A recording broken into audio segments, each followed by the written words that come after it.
ਕਹਿੰਦੇ ਪੰਜਾਬ ਵਿੱਚ ਜ਼ਹਿਰੀਲੀ ਸ਼ਰਾਬ ਦੇ ਨਾਲ 30 ਮੌਤਾਂ ਦਾ ਖਦਸ਼ਾ। ਅਮਰਿੰਦਰ ਨੇ ਮੈਜਿਸਟ੍ਰੇਟੀ ਜਾਂਚ ਦੇ ਹੁਕਮ ਦਿੱਤੇ। ਦੇਖੋ ਹੁਣ ਜਿਹੜੀ ਤਾਜ਼ਾ ਅਪਡੇਸ਼ਨ ਆ 2 ਮਿੰਟ ਪਹਿਲਾਂ ਹੀ ਇੱਕ ਚੈਨਲ ਨੇ ਦੱਸੀ ਆ ਗੱਲ ਕਿ 38 ਤੱਕ ਅੰਕੜਾ ਪਹੁੰਚ ਗਿਆ ਵਾ ਤੇ ਇਹ ਮੇਰੇ ਖਿਆਲ ਦੇ ਨਾਲ ਦੁਆ ਕਰੀਏ ਅੱਗੇ ਨਾ ਵਧੇ ਪਰ ਜਾਪਦਾ ਇਸੇ ਤਰ੍ਹਾਂ ਹੀ ਆ। ਕਿਉਂਕਿ ਦੇਖੋ ਪਹਿਲਾਂ ਤੇ ਗੱਲ ਇਹ ਦੱਬੀ ਪਈ ਸੀਗੀ ਪਰ ਅਚਾਨਕ ਜਿਸ ਤਰ੍ਹਾਂ ਹੀ ਗੱਲ ਜਿਹੜੀ ਮੀਡੀਆ 'ਚ ਆਈ ਉਸ ਤੋਂ ਬਾਅਦ ਇਹ ਅੰਕੜਾ ਜਿਹੜਾ ਸ਼ੂਟ ਅਪ ਕਰ ਗਿਆ। ਦਾ ਮਤਲਬ ਇਹ ਆ ਕਿ ਬਹੁਤ ਵੱਡਾ ਕਾਂਡ ਵਾਪਰ ਗਿਆ, ਬਹੁਤ ਵੱਡਾ ਭਾਣਾ ਵਾਪਰ ਗਿਆ ਤਾਂ ਉਹਨੂੰ ਦਬਾਉਣ ਦਾ ਯਤਨ ਕੀਤਾ ਗਿਆ ਮੁੱਢਲੇ ਤੌਰ ਤੇ, ਚਾਹੇ ਉਹ ਪੁਲਿਸ ਹੋਵੇ, ਚਾਹੇ ਸਰਪੰਚ ਹੋਵੇ, ਮੋਹਤਬਾਰ ਹੋਣ, ਚਾਹੇ ਉਹ ਲੋਕ ਵੀ ਹੋਣ ਜਿਨ੍ਹਾਂ ਦੇ ਜੀ ਚਲੇ ਗਏ ਕਿ ਯਾਰ ਛੱਡੋ ਘਰ ਚੜ ਗਿਆ ਹੁਣ ਕੀ ਕਰਨਾ ਹੈ, ਰੌਲਾ ਪਾ ਕੇ ਗਲਤੀ ਤੇ ਆਪਣੇ ਬੰਦੇ ਦੀ ਨਹੀਂ ਕੀਤੀ ਕਰਤੋਂ। ਕਈ ਵਾਰ ਆਪਾਂ ਸਮਾਜ ਦੇ ਵਿੱਚ ਇਸ ਤਰ੍ਹਾਂ ਦੀ ਸੋਚ ਲੈ ਕੇ ਵੀ ਚੁੱਪ ਕਰਕੇ ਬੈਠ ਜਾਂਦੇ ਆ। ਸੋ ਜਿਵੇਂ ਹੀ ਮੁੱਦਾ ਆਇਆ ਮੀਡੀਆ ਦੇ ਵਿੱਚ ਤਿਵੇਂ ਹੀ ਅੰਕੜਾ ਵੱਧਦਾ ਗਿਆ 5, 7, 9, 12, 18, 20 ਚੱਲਦਾ ਹੁਣ 40 ਦੇ ਨੇੜੇ ਆ ਗਿਆ ਸ਼ਾਮ ਤੱਕ ਕਿ ਚਲੋ ਸੁੱਖ ਨੇ ਕਿ ਗਾਂ ਇਹ ਅੰਕੜਾ ਨਾ ਵਧੇ ਪਰ ਬਹੁਤ ਵੱਡਾ ਕਾਂਡ ਆ ਜਿਹੜਾ ਵਾਪਰ ਚੁੱਕਾ। ਇਹ 3 ਜ਼ਿਲ੍ਹਿਆਂ ਦੇ ਵਿੱਚ ਆ। ਸੋ ਸਭ ਤੋਂ ਪਹਿਲਾਂ ਤੇ ਕਲੀਅਰ ਕਰ ਦਿੱਤਾ ਜਾਵੇ ਕਿ 3 ਥਾਵਾਂ ਤੇ ਇਹ ਚੀਜ਼ ਵਾਪਰੀ ਆ। ਮਤਲਬ ਕਿ ਇੱਕ ਤੇ ਤਰਨਤਾਰਨ ਜਿੱਥੇ ਮੇਰੇ ਖਿਆਲ ਦੇ ਨਾਲ 19 ਮੌਤਾਂ ਹੋਈਆਂ ਨੇ ਹੁਣ ਤੱਕ ਦਾ ਜਿਹੜਾ ਅੰਕੜਾ। ਫਿਰ ਦੂਸਰੇ ਨੰਬਰ ਤੇ ਅੰਮ੍ਰਿਤਸਰ ਆ ਜਿੱਥੇ 11 ਮੌਤਾਂ ਹੋਈਆਂ ਨੇ ਤੇ ਫਿਰ ਗੁਰਦਾਸਪੁਰ ਦਾ ਬਟਾਲਾ ਜਿੱਥੇ ਹੁਣ ਤੱਕ 8 ਮੌਤਾਂ ਹੋਈਆਂ ਨੇ।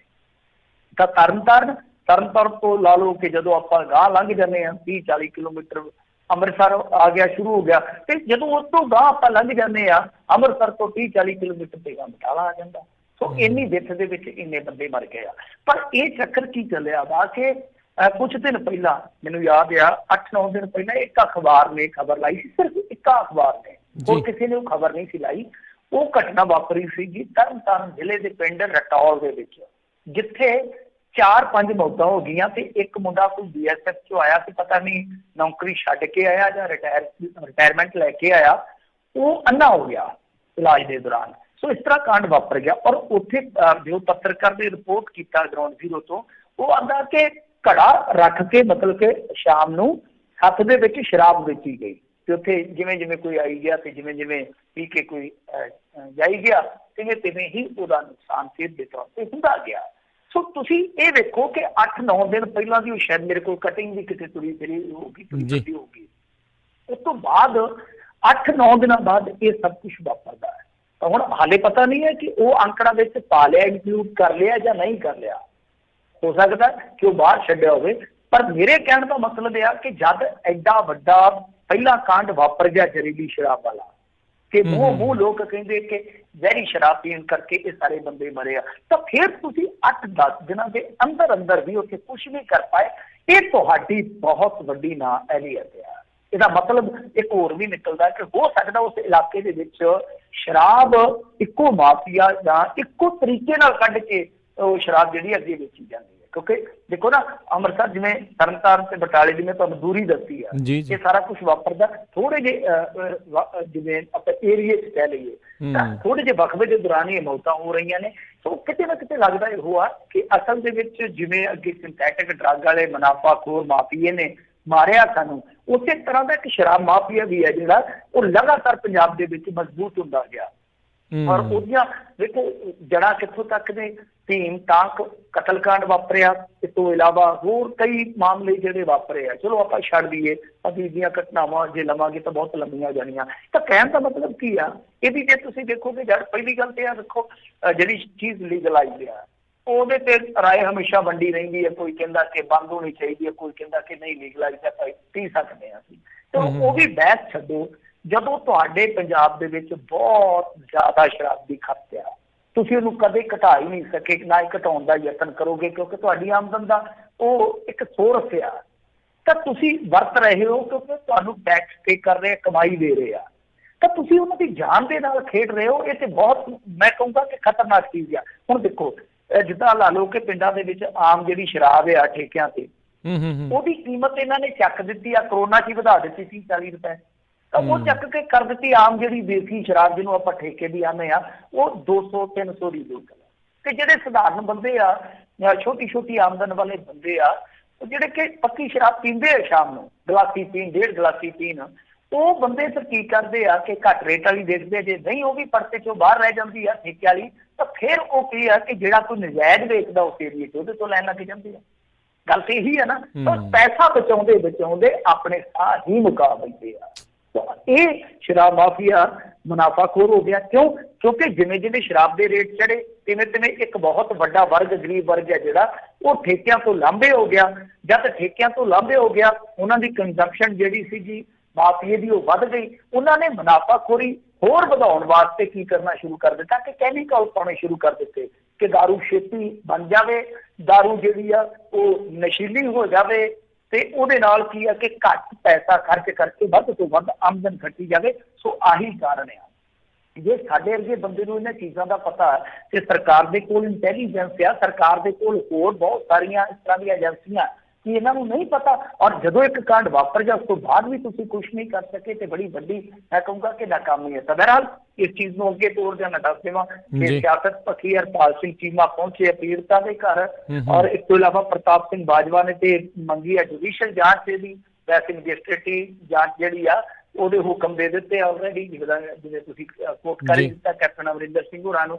ਔਰ ਇਸ ਤੋਂ ਇਲਾਵਾ ਅਕਾਲੀ ਦਲ ਵਾਲੇ ਤੇ ਇੱਥੋਂ ਤੱਕ ਅਸੀਂ ਵੀ ਆ ਕਿ ਸਾਰੇ ਵਿਧਾਇਕ ਉੱਥੇ ਸਾਰਿਆਂ ਤੇ ਕਾਰਵਾਈ ਕਰੋ, ਪਰਚਾ ਹੋਣਾ ਚਾਹੀਦਾ। ਤਾਂ ਮੈਂ ਬਿਲਕੁਲ ਇਸ ਗੱਲ ਦੇ ਨਾਲ ਸਹਿਮਤ ਆ। ਚਲੋ ਇਹ ਪਰਚੇ ਹੁੰਦੇ ਤਾਂ ਨਹੀਂ, ਪਰ ਉੱਥੇ ਕੜੀ ਕਾਰਵਾਈ ਕਰਨੀ ਚਾਹੀਦੀ ਆ। ਤੁਸੀਂ ਥਾਣੇਦਾਰ ਸਸਪੈਂਡ ਕਰ ਦਿੱਤਾ, 7-8 ਗ੍ਰਿਫਤਾਰੀਆਂ ਕਰ ਲਈਆਂ, ਇਹ ਨਾ ਕਾਫੀ ਆ। ਤੁਹਾਨੂੰ ਜੜ ਤੱਕ ਜਾਣਾ ਚਾਹੀਦਾ। ਇਸ ਮਸਲੇ ਦਾ ਵੀ ਹੱਲ ਵੇਖਣਾ ਪਏਗਾ। ਜਾਂ ਤੇ ਠੀਕ ਆ ਸ਼ਰਾਬਬੰਦੀ ਕਰ ਦਿਓ, ਜਾਂ ਤੁਸੀਂ ਇਹ ਵੇਖੋ ਕਿ ਸ਼ਰਾਬ ਦੇ ਰੇਟ ਤੁਹਾਡੇ ਇਹੋ ਜਿਹੇ ਹੋਣ ਕਿ ਜਿਹੜਾ ਆਮ ਬੰਦਾ ਪੀਂਦਾ ਭਾਈ ਉਹਨੂੰ ਵੀ ਤਾਂ ਬਚਾਉਣਾ ਨਾ ਕਿਸੇ ਤਰੀਕੇ ਨਾਲ। ਉਹਨੂੰ ਮਾਰਨਾ ਥੋੜੀ, ਉਹ ਤੁਹਾਡਾ ਗਾਹਕ ਹੈ, ਗਾਹਕ ਨੂੰ ਮਾਰਨਾ ਥੋੜੀ ਹੈ ਤੁਸੀਂ। ਉਹ ਤੁਹਾਨੂੰ ਵੇਖਣਾ ਪਏਗਾ। ਤੁਹਾਡੀਆਂ ਆਪਣੀਆਂ ਡਿਸਟਿਲਰੀਆਂ 'ਚ ਵੀ ਨਜਾਇਜ਼ ਸ਼ਰਾਬ ਨਿਕਲੀ ਜਾਂਦੀ ਆ, ਤੁਹਾਡੇ ਆਪਣੇ ਬੰਦੇ ਜਿਹੜੇ ਆ ਉਹ ਵੀ ਨਕਲੀ ਫੈਕਟਰੀਆਂ ਚਲਾਉਂਦੇ ਫੜੇ ਜਾਂਦੇ ਆ, ਤੇ ਉਸ ਤੋਂ ਮਾਫੀਆ ਵੀ ਮਾਰੀ ਜਾਂਦਾ। ਬੰਦਾ ਜਾਣਾ ਕਿੱਧਰ? ਜੀ ਜੀ ਜੀ ਬਿਲਕੁਲ। ਅਗਲੀ ਮਿੰਟੂ ਜੀ ਗੱਲ ਕਰਦੇ ਜਾਈਏ ਬਾਲੀਵੁੱਡ ਦਾ ਜਿਹੜਾ ਸੁਸ਼ਾਂਤ ਸਿੰਘ ਰਾਜਪੂਤ ਸੀ, ਉਸ ਦੀ ਖੁਦਕੁਸ਼ੀ ਦੇ ਮਾਮਲੇ ਦੇ ਵਿੱਚ ਈਡੀ ਵੱਲੋਂ ਹੁਣ ਮਨੀ ਲਾਂਡਰਿੰਗ ਦਾ ਮਾਮਲਾ ਦਰਜ ਹੋਇਆ। ਇੱਕ ਰੀਆ ਕਰਕੇ ਬੀਬੀ ਦਾ ਨਾਮ ਆ ਰਿਹਾ। ਹਾਂਜੀ, ਇਹ ਬੀਬੀ ਜਿਹੜੀ ਹੈ ਨਾ ਉਹਦੇ ਨਾਲ ਲਿਵਿੰਗ 'ਚ ਰਹਿੰਦੀ ਸੀਗੀ।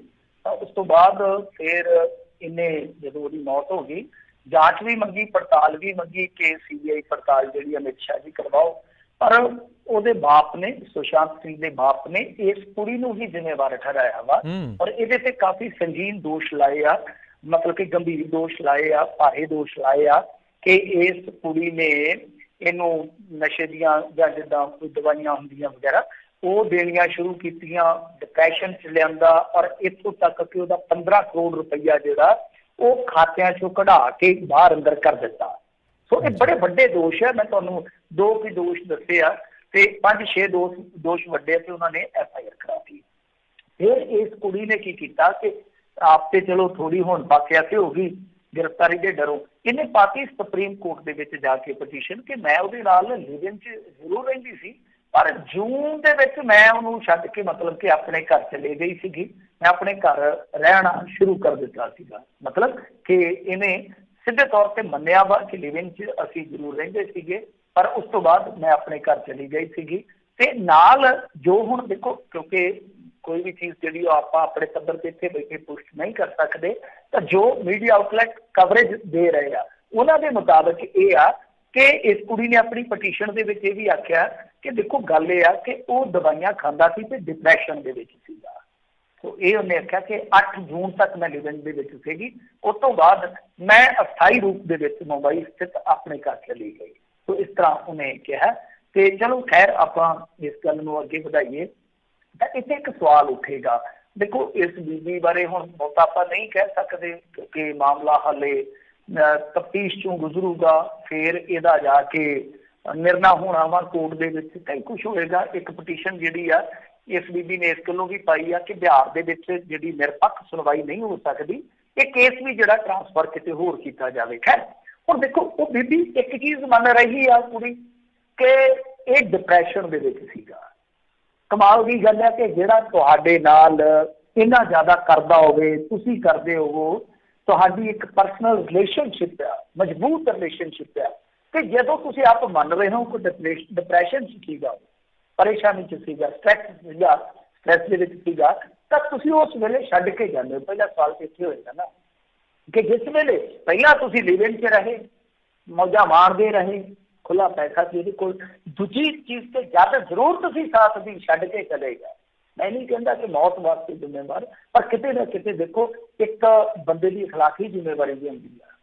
ਤੇ ਦੂਜੀ ਚੀਜ਼ ਇਹ ਆ ਕਿ ਜੋ ਦਵਾਈ ਦੀ ਗੱਲ ਕੀਤੀ ਜਾ ਰਹੀ ਆ, ਤਾਂ ਇਹ ਵੀ ਇਸ ਗੱਲ ਤੇ ਮੋਹਰ ਲੱਗਦੀ ਆ ਕਿ ਉਹ ਮੁੰਡਾ ਡਿਪਰੈਸ਼ਨ ਦੇ ਵਿੱਚ ਸੀਗਾ। ਡਿਪਰੈਸ਼ਨ ਕਾਹਦਾ? ਡਿਪਰੈਸ਼ਨ ਦੇਖੋ ਉਹਦੇ ਚੰਗੇ ਰੋਲ ਸੀਗੇ, ਅੱਛਾ ਉਹ ਐਕਟਰ ਸੀਗਾ। ਮੈਂ ਨਾ ਤੁਹਾਨੂੰ ਇੱਕ ਬੇਨਤੀ ਕਰੂੰਗਾ, ਜੇ ਇਸ ਮੁੰਡੇ ਬਾਰੇ ਜਾਣਨਾ ਹੈ ਨਾ, ਵਾਰੀ ਖਬਰਾਂ, ਤੁਸੀਂ ਇਹਦੀ ਬਾਇਓਗ੍ਰਾਫੀ ਪੜ੍ਹਿਓ। ਗਜ਼ਬ ਦਾ ਮੁੰਡਾ ਹੈ, ਬੜਾ ਗਜ਼ਬ ਦਾ ਮੁੰਡਾ ਸੀ। ਅਸਲ ਦੇ ਵਿੱਚ ਮੈਂ ਸੋਚਦਾ ਕਦੇ ਕਦੇ ਕਿ ਇਹ ਐਕਟਰ ਨਾ ਆਪਣੀ ਮੌਤ ਜਿੱਦਾਂ ਕੋਲੇ ਲਿਖੀ ਸੀ ਇਹਦੀ, ਕਿ ਉਸੇ ਚੱਕਰ 'ਚ ਬਣ ਗਿਆ। ਇਹ ਵਿਗਿਆਨਕ ਰੁਚੀਆਂ ਵਾਲਾ ਮੁੰਡਾ ਹੈ ਜੀ ਜੀ ਜੀ। ਇਹਨੇ ਇੰਜੀਨੀਅਰਿੰਗ ਵੀ ਕੀਤੀ ਹੋਈ, ਵਿਗਿਆਨਕ ਦੀ ਪੜ੍ਹਾਈ ਕੀਤੀ ਹੈ। ਸੋ ਇਹਦਾ ਮਤਲਬ ਕਿ ਇੰਟਰਸਟ ਜਿਹੜਾ ਵਿਗਿਆਨ ਦੇ ਵਿੱਚ ਬਹੁਤ ਜ਼ਿਆਦਾ ਸੀ, ਔਰ ਵੈਲਫੇਅਰ ਬਹੁਤ ਕਰਦਾ ਸੀ, ਚੈਰਿਟੀ ਬਹੁਤ ਕਰਦਾ ਸੀਗਾ, ਬੱਚਿਆਂ ਨੂੰ ਪੜ੍ਹਾਉਂਦਾ ਸੀਗਾ। ਜਿਵੇਂ ਉਹ ਸੁਪਰ 30 ਫਿਲਮ ਨਹੀਂ ਆਈ ਇੱਕ ਇਸ ਤਰ੍ਹਾਂ ਦੀ, ਜਿਹਦੇ 'ਚ ਬੱਚਾ ਉਹ ਇਸ ਤਰ੍ਹਾਂ ਤੇ ਮਤਲਬ ਕਿ ਬੜਾ ਪਰਦੇ 'ਚ ਰੱਖ ਕੇ ਕੰਮ ਕਰਦਾ ਸੀਗਾ, ਖੁੱਲ੍ਹੇਆਮ ਨਹੀਂ ਸੀ ਕੰਮ ਕਰਦਾ, ਪਰ ਵੈਲਫੇਅਰ ਬਹੁਤ ਜ਼ਿਆਦਾ ਕਰਦਾ ਸੀਗਾ, ਪੜ੍ਹਾਈ ਬਹੁਤ ਜ਼ਿਆਦਾ ਕਰਦਾ ਸੀਗਾ, ਬਹੁਤ ਸਾਰੇ ਗਰੀਬ ਬੱਚਿਆਂ ਨੂੰ ਸਿੱਖਿਅਤ ਕਰਦਾ ਸੀਗਾ। ਤਾਂ ਮੈਂ ਕਦੇ ਕਦੇ ਸੋਚਦਾ ਕਿ ਖਿਡਾਰੀ ਵੀ ਬਹੁਤ ਵਧੀਆ ਸੀਗਾ, ਕਿ ਬੰਦਾ ਐਕਟਿੰਗ 'ਚ ਆਇਆ, ਸ਼ਾਇਦ ਉਹਦੀ ਲਿਖੀ ਇਸ ਤਰ੍ਹਾਂ ਸੀ, ਆਪਾਂ ਮੰਨ ਲੈਂਦੇ ਹਾਂ। ਤਾਂ ਖੈਰ ਜਿਹੜੀ ਗੱਲ ਆ ਉਹ ਇਹ ਆ ਕਿ ਉਹਦੀ ਬਾਇਓਗ੍ਰਾਫੀ ਜ਼ਰੂਰ ਪੜ੍ਹ ਲਿਓ, ਤੁਹਾਨੂੰ ਹੋਰ ਵੀ ਜਾਣਨ ਨੂੰ ਮਿਲੂਗਾ। ਤਾਂ ਹੁਣ ਇਹ ਸਵਾਲ ਉੱਠੇਗਾ ਕਿ ਉਹ ਡਿਪਰੈਸ਼ਨ 'ਚ ਚਲੇ ਕਿਉਂ ਗਿਆ। ਹੁਣ ਗੱਲਾਂ ਜਿਹੜੀਆਂ ਸੁਣਨ ਦੇ ਵਿੱਚ ਆਉਂਦੀਆਂ ਕਿ ਦੇਖੋ ਜਿਹੜੇ ਪ੍ਰੋਡਕਸ਼ਨ ਹਾਊਸ ਨੇ ਉਹਨੂੰ ਬ੍ਰੇਕ ਦਿੱਤਾ, ਉਹਨੂੰ ਬਾਉਂਡ ਕੀਤਾ, ਉਸ ਤੋਂ ਬਾਅਦ ਉਹਨੇ ਖੱਜਲ ਕਰਨਾ ਸ਼ੁਰੂ ਕਰ ਦਿੱਤਾ। ਇੱਕ ਬਹੁਤ ਵੱਡੀ ਫਿਲਮ ਸੀ, ਇੱਕ ਬਹੁਤ ਵੱਡੇ ਡਾਇਰੈਕਟਰ ਨਾਲ ਉਹਨੂੰ ਪੈਸੇ ਦੇਣ ਤੋਂ ਮਨਾ ਕਰ ਦਿੱਤਾ। ਉਸ ਤੋਂ ਬਾਅਦ ਜਦੋਂ ਇਹਨੇ ਬਾਹਰ ਜਾ ਕੇ ਫਿਲਮਾਂ ਸਾਈਨ ਕੀਤੀਆਂ ਤੇ ਉਹਨਾਂ ਨੇ ਲੌਬਿੰਗ ਕਰਕੇ ਇਹਦੀਆਂ ਫਿਲਮਾਂ ਜਿਹੜੀਆਂ ਫਿਰ ਖਾਤੇ ਖੂਹ 'ਚ ਪਾਉਣੀਆਂ ਸ਼ੁਰੂ ਕਰ ਦਿੱਤੀਆਂ। ਸੋ ਇਹ ਇੱਕ ਕਿਤੇ ਨਾ ਕਿਤੇ ਦੇਖੀਏ ਤੇ ਕਾਰਨ ਜਾਪਦਾ ਹੈ, ਤਾਂ ਜਿਹਦੀ ਘੋਖ ਹੋਣੀ ਚਾਹੀਦੀ ਹੈ, ਪੜਤਾਲ ਹੋਣੀ ਚਾਹੀਦੀ ਹੈ ਤੱਥਾਂ ਦੀ ਕਿ ਕੀ ਸੱਚ ਆ। ਜੇ ਉਹ ਕੁੜੀ ਕਹਿੰਦੀ ਹੈ ਤੇ ਦੋ ਚੀਜ਼ਾਂ ਤੇ ਸਾਫ਼ ਹੋ ਗਈਆਂ ਕਿ ਇੱਕ ਤੇ ਆ ਕਿ ਔਖੇ ਵੇਲੇ ਮਿੱਤਰ ਵੀ ਕੀ ਛੱਡ ਜਾਂਦੇ ਆਪਣੇ ਸਾਏ ਨੇ, ਤੇ ਦੂਜੀ ਚੀਜ਼ ਇਹ ਆ ਕਿ ਫਿਲਮ ਜਗਤ ਦੇ ਵਿੱਚ ਗੱਲ ਇਹ ਵਾ ਕਿ ਕਿਤੇ ਨਾ ਕਿਤੇ ਇਹੋ ਜਿਹੇ ਜਿਹੜੇ ਆਊਟਸਾਈਡਰ ਬੱਚੇ ਜਾ ਕੇ ਸਟਰਗਲ ਕਰਦੇ ਆ, ਉਹਨਾਂ ਨੂੰ ਇੱਕ ਤੇ ਚਲੋ ਜੋ ਕੈਰੀਅਰ ਬਣਾਉਣ ਵਾਸਤੇ ਚੁਣੌਤੀ ਸਾਹਮਣੇ ਹੁੰਦੀ ਆ, ਉਹ ਤੇ ਹੁੰਦੀ ਆ। ਦੂਸਰਾ ਚੈਲੰਜ ਇਹ ਆ ਕਿ ਜਦ ਉਹਨਾਂ ਦੀ ਚੜ੍ਹਤ ਹੋ ਜਾਂਦੀ ਹੈ, ਉਸ ਚੜ੍ਹਤ ਨੂੰ ਵੀ ਥੱਲੇ ਲਾਉਣ ਵਾਲੇ ਬਹੁਤ ਉਹਨਾਂ ਦੇ ਦੁਸ਼ਮਣ ਬਣ ਜਾਂਦੇ ਆ। ਜੀ ਜੀ। ਅਗਲੀ ਮਿੰਟੂ ਜੀ ਗੱਲ ਕਰਦੇ ਜਾਈਏ, ਸਿਹਤ ਮੰਤਰੀ ਦਾ ਸੂਬੇ ਦੇ ਵਿੱਚ ਜਿਮ ਖੋਲ੍ਹਣ ਤੋਂ ਫਿਰ ਇਨਕਾਰ, ਮੁੜ ਲੈ ਲਿਆ ਜੀ ਇਹਨਾਂ ਨੇ ਟਰਨ, ਹੁਣ ਗਾਈਡਲਾਈਨ ਜਾਰੀ ਕੀਤੇ ਨੇ। ਮੈਨੂੰ ਇੱਕ ਨਹੀਂ ਸਮਝ ਆਉਂਦੀ ਕਿ ਕਿਹੜੀ ਰਾਕਟ ਸਾਇੰਸ ਆ ਕਿ ਹਰੇਕ ਵਾਰੀ ਇਸੇ ਤਰ੍ਹਾਂ ਹੁੰਦਾ, ਜਦੋਂ ਕੋਈ ਗਾਈਡਲਾਈਨ ਇਹਨਾਂ ਨੇ ਬਣਾਉਣੀ ਹੁੰਦੀ ਆ, ਇਹ ਕਦੇ ਆਹ ਕਰ ਲਓ ਕਦੇ ਇਹ ਕਰ ਲਓ, ਟੋਟਲੀ ਕਨਫਿਊਜ਼ ਹੋ ਜਾਂਦੇ ਆ। ਕੀ ਇਹ ਰਾਕਟ ਸਾਇੰਸ ਆ? ਜਦੋਂ ਕੇਂਦਰ ਨੇ ਕਹਿਤਾ ਵੀ ਤੁਸੀਂ ਖੋਲ ਸਕਦੇ ਹੋ, ਤੇ ਤੁਹਾਡੇ ਕੋਲ ਇਹਦਾ ਮਤਲਬ ਹੈ ਕਿ ਪਹਿਲਾਂ ਦੀ ਕੋਈ ਸਟੱਡੀ ਨਹੀਂ ਹੈਗੀ, ਤੁਹਾਡਾ ਸਟੇਟ ਕਿਸ ਤਰ੍ਹਾਂ ਦੀ ਸਥਿਤੀ ਤੇ ਕਿਉਂ ਗੁਜ਼ਰ ਰਿਹਾ, ਦਾ ਮਤਲਬ ਹੈ ਕਿ ਤੁਹਾਡੇ ਕੋਲ ਕੋਈ ਸਟੱਡੀ ਨਹੀਂ ਹੈ ਪੱਕੀ, ਬਸ ਤੁੱਕੇ ਆ ਕਿ ਹਾਂ ਅਫਸਰਸ਼ਾਹੀ ਦੇ ਨਾਲ ਮੀਟਿੰਗ ਕਰ ਲਿਆ, ਕਰ ਲਿਆ, ਵਾਹ ਕਰ ਲਿਆ। ਤੁਹਾਡੇ ਕੋਲ ਠੋਸ ਸਟੱਡੀ ਹੋਵੇ, ਤੁਸੀਂ ਜਦ ਦੇ ਨਾਲ ਦੀ ਨਾਲ ਮਿਲਣਾ ਜਿਹੜਾ ਉਹ ਲੈ ਕੇ ਪਰੇ ਮਾਰੋ। ਤਾਂ ਜਿੰਮਾਂ ਦਾ ਕੀ ਮਸਲਾ ਕਿ ਜਿੰਮਾਂ ਵਾਲੇ ਤੇ ਵਿਚਾਰੇ ਪ੍ਰਦਰਸ਼ਨ ਕਰਦੇ ਪਏ, ਭੁੱਖੇ ਮਰਦੇ ਪਏ ਆ, ਪੈਸਾ ਉਹਨਾਂ ਨੇ ਪ੍ਰਾਪਰਟੀ ਤੇ ਆਪਦੀ ਤੇ ਲਾਇਆ ਹੁੰਦਾ 20 ਲੱਖ 30 ਲੱਖ, ਤੇ ਆਮਦਨ ਉਹਨਾਂ ਦੀ ਮਰੀ ਪਈ ਹੈ, ਕਿਸੇ ਨੇ ਉਹਨਾਂ ਬਾਰੇ ਸੋਚਿਆ ਹੀ ਨਹੀਂ ਕਦੇ। ਸੋ ਇਹਨਾਂ ਨੇ ਪਹਿਲਾਂ ਕਿਹਾ ਕਿ ਜਿੰਮਾਂ ਖੋਲਾਂਗੇ, ਉਹਨਾਂ ਨੇ ਵਿਚਾਰਿਆਂ ਨੇ ਲੱਡੂ ਲੁੱਡੂ ਵੀ ਵੰਡ ਦਿੱਤੇ, ਫਿਰ ਕਹਿੰਦੇ ਕਿ ਨਹੀਂ ਜਿੰਮਾਂ ਅਸੀਂ ਨਹੀਂ ਖੋਲਣੀਆਂ, ਅਸੀਂ ਡਿਪਟੀ ਕਮਿਸ਼ਨਰਾਂ ਨਾਲ ਸਲਾਹ ਕੀਤੀ ਆ, ਨਹੀਂ ਖੋਲਾਂਗੇ। ਉਸ ਤੋਂ ਬਾਅਦ ਘੰਟੇ ਤੋਂ ਬਾਅਦ ਕਹਿੰਦੇ ਲਓ ਜੀ ਜਿੰਮਾਂ ਖੋਲ ਗਈਆਂ। ਆਹ ਤਮਾਸ਼ਾ ਕਰਦੇ ਆ, ਮਤਲਬ ਕਿ ਕੋਈ ਠੋਸ ਰਣਨੀਤੀ ਹੈ ਨਹੀਂ ਗੀ ਕਿ ਅਸੀਂ ਕਰਨਾ ਕੀ ਹੈ, ਕੋਈ ਸਪਸ਼ਟਤਾ ਨਹੀਂ ਨਜ਼ਰ ਆਉਂਦੀ। ਤਾਂ ਖੈਰ ਜੋ ਹੁਣ ਗਾਈਡਲਾਈਨਸ ਜਾਰੀ ਹੋਈਆਂ ਅਨਲੌਕ 3, ਉਹਦੇ ਵਿੱਚ 2-3 ਚੀਜ਼ਾਂ ਕਲੀਅਰ ਨੇ ਕਿ ਸਿਨੇਮੇ ਨਹੀਂ ਖੁੱਲਣਗੇ।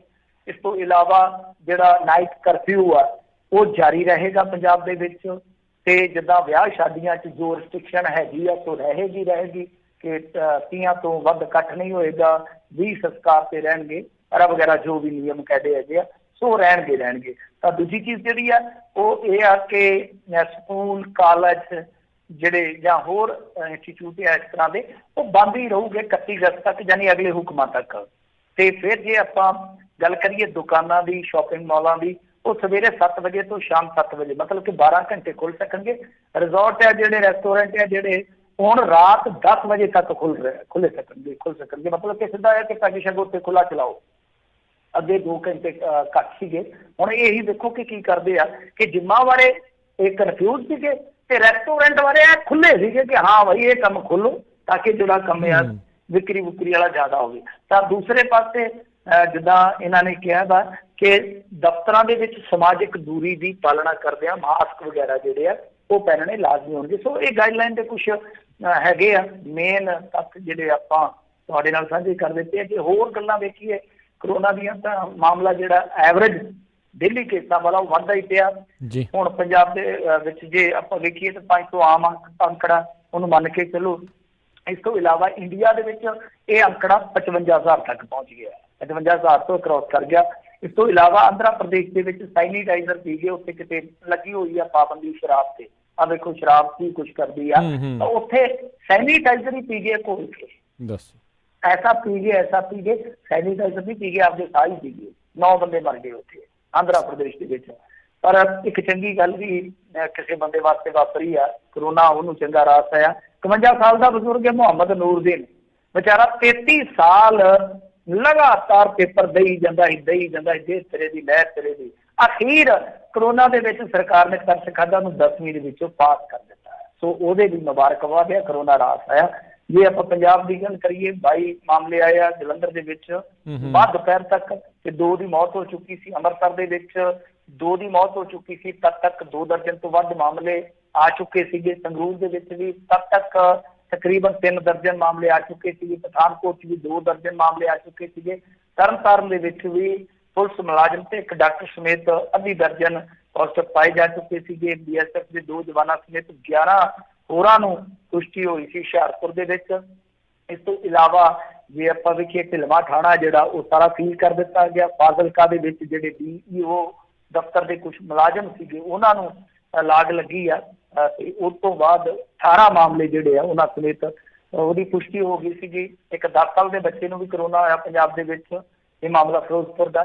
ਪਰ ਇਸ ਤੋਂ ਇਲਾਵਾ ਹਾਈ ਕੋਰਟ ਵੱਲੋਂ ਇੱਕ ਵੱਡੀ ਮੈਂ ਕਹੂੰਗਾ ਕਿ ਇਸ ਵੇਲੇ ਖਬਰ ਦਿੱਤੀ ਗਈ ਹੈ ਜਾਂ ਕਹਿ ਲਓ ਕਿ ਹਦਾਇਤ ਦਿੱਤੀ ਗਈ ਆ, ਉਹ ਇਹ ਆ ਕਿ ਪੰਜਾਬ, ਹਰਿਆਣਾ ਤੇ ਚੰਡੀਗੜ੍ਹ ਦੀਆਂ ਜਿਹੜੀਆਂ ਅਦਾਲਤਾਂ ਹੈ ਉਹਨਾਂ ਦੇ ਵਿੱਚ ਜਿਹੜੀ ਰੈਗੂਲਰ ਸੁਣਵਾਈ ਹੁੰਦੀ ਆ ਉਹ ਅਗਲੇ ਹੁਕਮਾਂ ਤੱਕ ਮੁਲਤਵੀ ਕਰ ਦਿੱਤੀ ਗਈ ਹੈ। ਕਿਸੇ ਦਾ ਵੀ ਕੋਈ ਇੱਧਰ ਮਾਜਰਾ ਚੱਲਦਾ, ਕੋਈ ਮਾਮਲਾ ਚੱਲਦਾ ਹੈ ਕੋਈ ਵੀ ਇੱਧਰ ਅਦਾਲਤਾਂ ਦੇ ਵਿੱਚ, ਤੇ ਉਹ ਤਰੀਕ ਹੀ ਮਿਲਣੀ ਆ। ਕਈਆਂ ਦੀਆਂ ਤਰੀਕਾਂ ਨੇ, ਉਹ ਕੋਈ ਝਗੜਾ ਕੋਈ ਪ੍ਰਾਪਰਟੀ ਦਾ, ਕਈ NRI ਪੁੱਛਦੇ ਰਹਿੰਦੇ ਆ। ਬਹਰਹਾਲ ਹਾਈ ਕੋਰਟ ਦੇ ਵਿੱਚ ਵੀ ਇਸ ਤਰ੍ਹਾਂ ਹੀ ਸਮਝੋ ਕਿ ਕੋਈ ਸੁਣਵਾਈ ਨਹੀਂ ਹੋ ਰਹੀ, ਰੈਗੂਲਰ ਸੁਣਵਾਈ ਕੋਈ ਨਹੀਂ ਹੋ ਰਹੀ। ਜਿਹੜੇ ਬਹੁਤ ਜ਼ਿਆਦਾ ਜ਼ਰੂਰੀ ਕੇਸ ਆ ਉਹੀ ਸੁਣੇ ਜਾ ਰਹੇ ਆ। ਜੀ ਅਗਲੀ ਮਿੰਟੂ ਜੀ ਆਪਾਂ ਗੱਲ ਕਰਦੇ ਜਾਈਏ ਤਾਂ ਕਹਿੰਦੇ 1 ਸਾਲ ਹਿਰਾਸਤ ਦੇ ਵਿੱਚ ਰਹੇ ਸਜਾਦ ਲੋਨ ਹੋਏ ਰਿਹਾ। ਹਾਂਜੀ ਮੈਨੂੰ ਮਾੜਾ ਜਿਹਾ ਦੁਬਾਰਾ ਰਿਪੀਟ ਕਰੋ ਤੁਹਾਡੀ ਆਵਾਜ਼ ਜੀ। 1 ਸਾਲ ਤੋਂ ਹਿਰਾਸਤ ਦੇ ਵਿੱਚ ਰਹੇ ਸਜਾਦ ਲੋਨ ਹੋਏ ਰਿਹਾ। ਹਾਂਜੀ ਇਹ ਨਾ ਹੈਗੇ ਭਾਰਤੀ ਜਨਤਾ ਪਾਰਟੀ ਦੇ ਬਹੁਤ ਨਜ਼ਦੀਕੀ ਹੁੰਦੇ ਸੀ ਕਿਸੇ ਟਾਈਮ, ਤੇ ਤੁਹਾਨੂੰ ਪਤਾ ਹੀ ਆ ਕਿ ਫਿਰ ਜਦੋਂ ਚੱਲਦਾ ਨਾ ਪਿੰਜਾ ਤੇ ਉਹ ਫਿਰ ਸਭ ਕੁਝ ਪਿੰਜ ਕੇ ਰੱਖ ਦਿੰਦਾ ਹੈ। ਕੁਛ ਵੀ ਆ ਜਾਵੇ ਨਾ ਮਾੜਾ ਮੋਟਾ ਵਿੱਚ ਰੂੰ ਦੇ ਨਾਲ ਕੁਛ ਅੱਕੜ ਬੱਕੜ ਕੁਛ ਵੀ ਆ ਜਾਵੇ ਐ ਭੜਕਾ ਕੇ ਪਰੇ ਮਾਰਦਾ।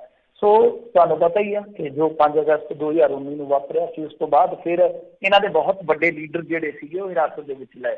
ਤਾਂ ਮੇਰੇ ਖਿਆਲ ਦੇ ਨਾਲ ਇਹ ਉਹੀ ਸਜਾਦ ਲੋਨ ਆ ਜਿਹੜੇ ਕਿ ਇਹਨਾਂ ਦੀ ਸਰਕਾਰ ਭਾਰਤੀ ਜਨਤਾ ਪਾਰਟੀ ਦੀ ਜਿਹੜੀ PDP ਦੇ ਨਾਲ ਸਰਕਾਰ ਬਣੀ ਸੀ ਉਹਦੇ ਵਿੱਚ ਮੰਤਰੀ ਵੀ ਸਨ, ਜੇ ਮੈਂ ਨਹੀਂ ਭੁੱਲਦਾ। ਤਾਂ ਦੇਖ ਲਓ ਕਿ ਕਿੰਨਾ ਜ਼ਿਆਦਾ ਭਾਰਤੀ ਜਨਤਾ ਪਾਰਟੀ ਨਾਲ ਇਹਨਾਂ ਦਾ ਪ੍ਰੇਮ ਸੀਗਾ, ਮਤਲਬ ਕਿ ਸੂਤਰਧਾਰ ਸੀਗੇ। ਜਦੋਂ ਇਹਨਾਂ ਦਾ ਅਲਾਇੰਸ ਹੋਇਆ ਨਾ, ਬੜਾ ਹਿਸਟੋਰੀਕਲ ਅਲਾਇੰਸ ਸੀਗਾ ਉਸ ਸਮੇਂ, ਉਹਦੇ ਵਿੱਚ ਇੱਕ ਬਹੁਤ ਜ਼ਬਰਦਸਤ ਭੂਮਿਕਾ ਸੀ ਲੋਨ ਦੀ।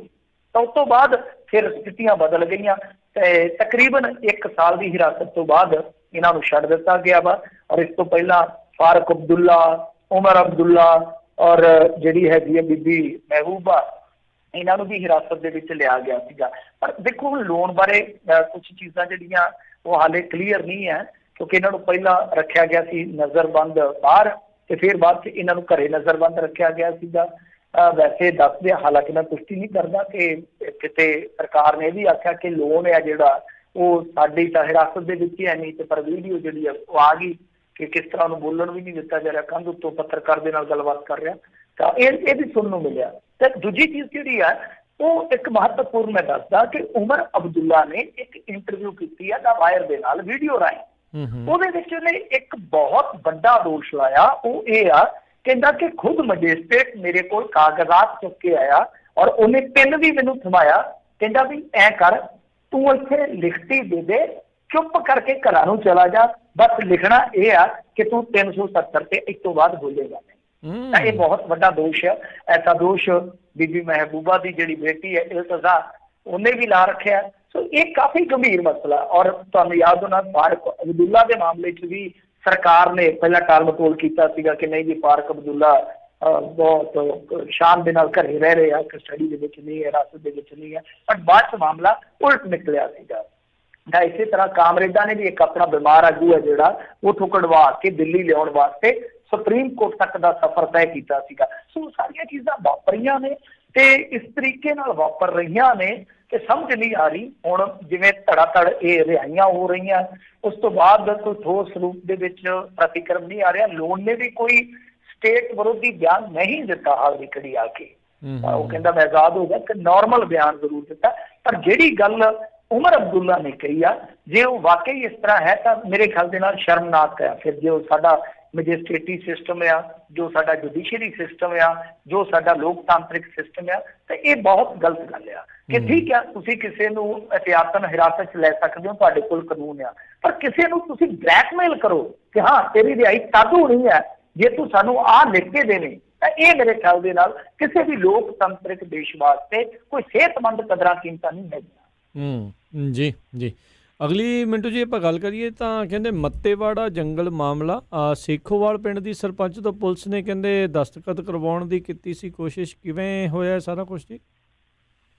ਦੇਖੋ ਇਹ ਅੱਗੇ ਵੀ ਆਪਾਂ ਗੱਲ ਕਰਦੇ ਰਹੇ ਹਾਂ ਮੱਤੇਵਾੜਾ ਜੰਗਲ ਦੀ ਜੀ। ਤਾਂ ਜਦੋਂ ਇਹਨਾਂ ਨੇ ਐਕਵਾਇਰ ਕੀਤੀ ਜ਼ਮੀਨ ਉੱਥੇ ਸਨਅਤੀ ਪਾਰਕ ਬਣਾਉਣ ਵਾਸਤੇ, ਰੌਲਾ ਪੈ ਗਿਆ ਕਿ ਮੱਤੇਵਾੜਾ ਜੰਗਲ ਦੇ ਭਾਈ ਪੰਜਾਬ ਦਾ ਕਹਿ ਲਓ ਕਿ ਫੇਫੜਾ ਆ ਤੇ ਤੁਸੀਂ ਫੇਫੜਾ ਹੀ ਉਜਾੜਨ ਪੈ ਗਏ ਹੋ। ਅੱਗੇ ਹੀ ਸਾਡੇ ਤੇ ਫੇਫੜਿਆਂ ਦੇ ਵਿੱਚ, ਸਾਡੇ ਗੁਰਦਿਆਂ ਦੇ ਵਿੱਚ ਬੜਾ ਜ਼ਹਿਰ ਭਰ ਦਿੱਤਾ।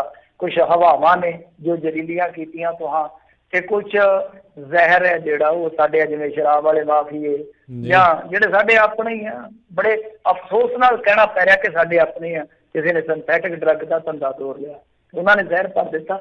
ਤੇ ਉਸ ਤੋਂ ਬਾਅਦ ਫਿਰ ਹੋਇਆ ਕਿ ਇਹਨਾਂ ਨੇ ਆਖਿਆ ਕਿ ਨਹੀਂ ਚਲੋ ਮੱਤੇਵਾੜਾ ਵਾਲੇ ਜੰਗਲ ਛੱਡ ਦਿੰਦੇ ਹਾਂ, ਅਸੀਂ ਇਸ ਤਰ੍ਹਾਂ ਕਰਦੇ ਆ ਕਿ ਆਸੇ ਪਾਸੇ ਦੇ ਪਿੰਡਾਂ ਦੀ ਜ਼ਮੀਨ ਲੈ ਲੈਂਦੇ ਆ। ਤਾਂ ਉਹਦੇ ਵਿੱਚ ਜਿਹੜਾ ਇਹ ਪਿੰਡ ਆ ਸੇਖੋਵਾਲ, ਇਹਦਾ ਰੌਲਾ ਪੈ ਗਿਆ। 450 ਕਿੱਲਾ ਜ਼ਮੀਨ ਜਿਹੜੀ ਆ ਲਿਖਾ ਲਈ। ਸਰਪੰਚ ਨਹੀਂ ਆਉਂਦੀ ਕਿ ਮੈਨੂੰ ਉੱਥੇ ਸੱਦਿਆ ਇਹਨਾਂ ਨੇ ਕਿ ਤੁਹਾਡੇ ਪਿੰਡ ਨਰਤ ਨਹੀਂ ਲਾਉਣੀ, ਅੱਧੀ ਕੁ ਜ਼ਮੀਨ ਦੇ ਵਿੱਚ ਤੁਹਾਨੂੰ ਚੰਗਾ ਕੰਮ ਕਰ ਮਿਲੂਗਾ, ਤੇ ਇਹਨਾਂ ਨੇ ਮੇਰਾ ਗੂਠਾ ਲਵਾ ਲਿਆ, ਮੈਂ ਅਨਪੜ੍ਹ ਸਾਂ। ਉਸ ਤੋਂ ਬਾਅਦ ਇਹ ਪਿੰਡ ਸਾਰਾ ਇੱਕ ਪਾਸੇ ਹੋ ਗਿਆ ਕਿ ਨਹੀਂ ਅਸੀਂ ਜ਼ਮੀਨ ਨਹੀਂ ਦੇਣੀ। ਉਸ ਤੋਂ ਬਾਅਦ ਕੁਛ ਸਪੋਰਟ ਵੀ ਹੋਈ ਇਹਨਾਂ ਨੂੰ ਆਸਿਓ ਪਾਸਿਓ। ਪਰ ਹੁਣ ਇਹਨਾਂ ਦਾ ਦੋਸ਼ ਆ ਕਿ ਇਹਨਾਂ ਦੇ ਪੁਲਿਸ ਅਧਿਕਾਰੀ ਕੋਈ ਆਏ ਆ ਤੇ ਇਸ ਬੀਬੀ ਨੂੰ ਲੈ ਗਏ ਤਹਿਸੀਲ ਕੂਮ ਕਲਾਂ ਕੋਈ, ਤੇ ਉੱਥੇ ਜਾ ਕੇ ਇਹ ਯਤਨ ਕੀਤਾ ਗਿਆ ਕਿ ਇਹ ਬੀਬੀ ਜਿਹੜੀ ਆ ਕਾਰਵਾਈ ਆਪਣੇ ਹੱਕ 'ਚ ਕਰਵਾਉਣ ਵਾਸਤੇ ਸਹਿਮਤ ਹੋ ਜਾਵੇ ਸਰਕਾਰ ਦੇ। ਤਾਂ ਉਸ ਤੋਂ ਬਾਅਦ ਫਿਰ ਰੌਲਾ ਪੈ ਗਿਆ ਜਦੋਂ ਪ੍ਰਦਰਸ਼ਨਕਾਰੀਆਂ ਨੂੰ ਜਾਂ ਜਿਹੜੇ ਸੰਘਰਸ਼ੀ ਲੋਕ ਇਹਨਾਂ ਨੂੰ ਪਤਾ ਲੱਗਿਆ ਇਹ ਵੀ ਤਹਿਸੀਲ ਦੇ ਵਿੱਚ ਪਹੁੰਚ ਗਏ। ਤਾਂ ਇਹ ਬਹੁਤ ਧੱਕਾ ਚਲਾ ਰਹੀ ਹੈ ਸਰਕਾਰ। ਅਸਲ ਦੇ ਵਿੱਚ ਇਸ ਪਿੰਡ ਦੀ ਮੈਂ ਨਾ ਬਰੀਫ 'ਚ ਤੁਹਾਨੂੰ ਹਿਸਟਰੀ ਦੱਸ ਦਿੰਦਾ ਕਿ ਇਹ ਜਿਹੜਾ ਪਿੰਡ ਆ ਨਾ, ਇਹ ਸਾਰਾ ਦਲਿਤਾਂ ਦਾ ਪਿੰਡ ਆ। ਲਾ ਲਓ ਕਿ 70 ਘਰ ਹੋਣੇ ਆ ਜਾਂ 80 ਘਰ ਹੋਣਗੇ ਵੱਧ ਤੋਂ ਵੱਧ। ਤੇ ਇਹ ਸਾਰੀ ਜ਼ਮੀਨ ਜਿਹੜੀ ਸੀ ਇਹ 60 ਦੇ ਦਹਾਕੇ 'ਚ ਇੱਕ ਆਲੂ ਫਾਰਮ ਨੂੰ ਦੇ ਦਿੱਤੀ ਗਈ ਸੀਗੀ। ਉਸ ਤੋਂ ਬਾਅਦ ਇਹ ਸੁਪਰੀਮ ਕੋਰਟ 'ਚ ਗਏ ਸਾਰੇ ਜਿੰਨੇ ਦਲਿਤ ਵੀਰ ਸੀਗੇ, ਤਾਂ ਉੱਥੇ ਜਾ ਕੇ ਇਹਨਾਂ ਨੇ ਮੁਕੱਦਮਾ ਜਿੱਤਿਆ। ਉਸ ਤੋਂ ਬਾਅਦ ਇਹਨਾਂ ਨੂੰ ਇਹ ਜ਼ਮੀਨ ਮਿਲੀ ਆ, ਮਾਲਕਾਨਾ ਮਤਲਬ ਕਿ ਹੱਕ ਮਿਲ ਗਏ ਪੰਚਾਇਤ ਨੂੰ। ਔਰ ਉਸ ਤੋਂ ਬਾਅਦ ਉਹ ਜ਼ਮੀਨ ਜਿਹੜੀ ਆ ਗਾ ਠੇਕੇ ਤੇ ਲੈ ਕੇ ਤੇ ਵਾਹੀ ਜੋਤੀ ਕਰਨ ਲੱਗ ਗਏ।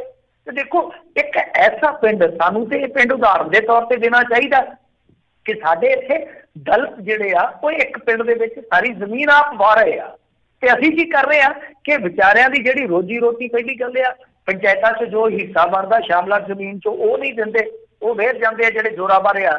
ਤੇ ਜੇ ਕੋਈ ਦਲਿਤ ਵਿਚਾਰਾ ਲੈ ਕੇ ਬੈਠਾ ਮਾੜਾ ਮੋਟਾ ਟੁਕੜਾ ਜ਼ਮੀਨ ਦਾ, ਉਹ ਵੀ ਖੋਇਆ ਜਾ ਰਿਹਾ। ਔਰ ਕਮਾਲ ਦੀ ਗੱਲ ਹੈ ਕਿ ਮੱਤੇਵਾੜਾ ਜੰਗਲ ਵਾਲੀ ਅਸੀਂ ਸਾਰੇ ਬੋਲੇ, ਪਰ ਇਹ ਇਹਨਾਂ ਦਲਿਤਾਂ ਵਾਸਤੇ ਜਿਨ੍ਹਾਂ ਦਾ ਉਜਾੜਾ ਹੋ ਰਿਹਾ, ਇਹਨਾਂ ਵਾਸਤੇ ਕੋਈ ਨਹੀਂ ਬੋਲ ਰਿਹਾ। ਜੀ ਜੀ।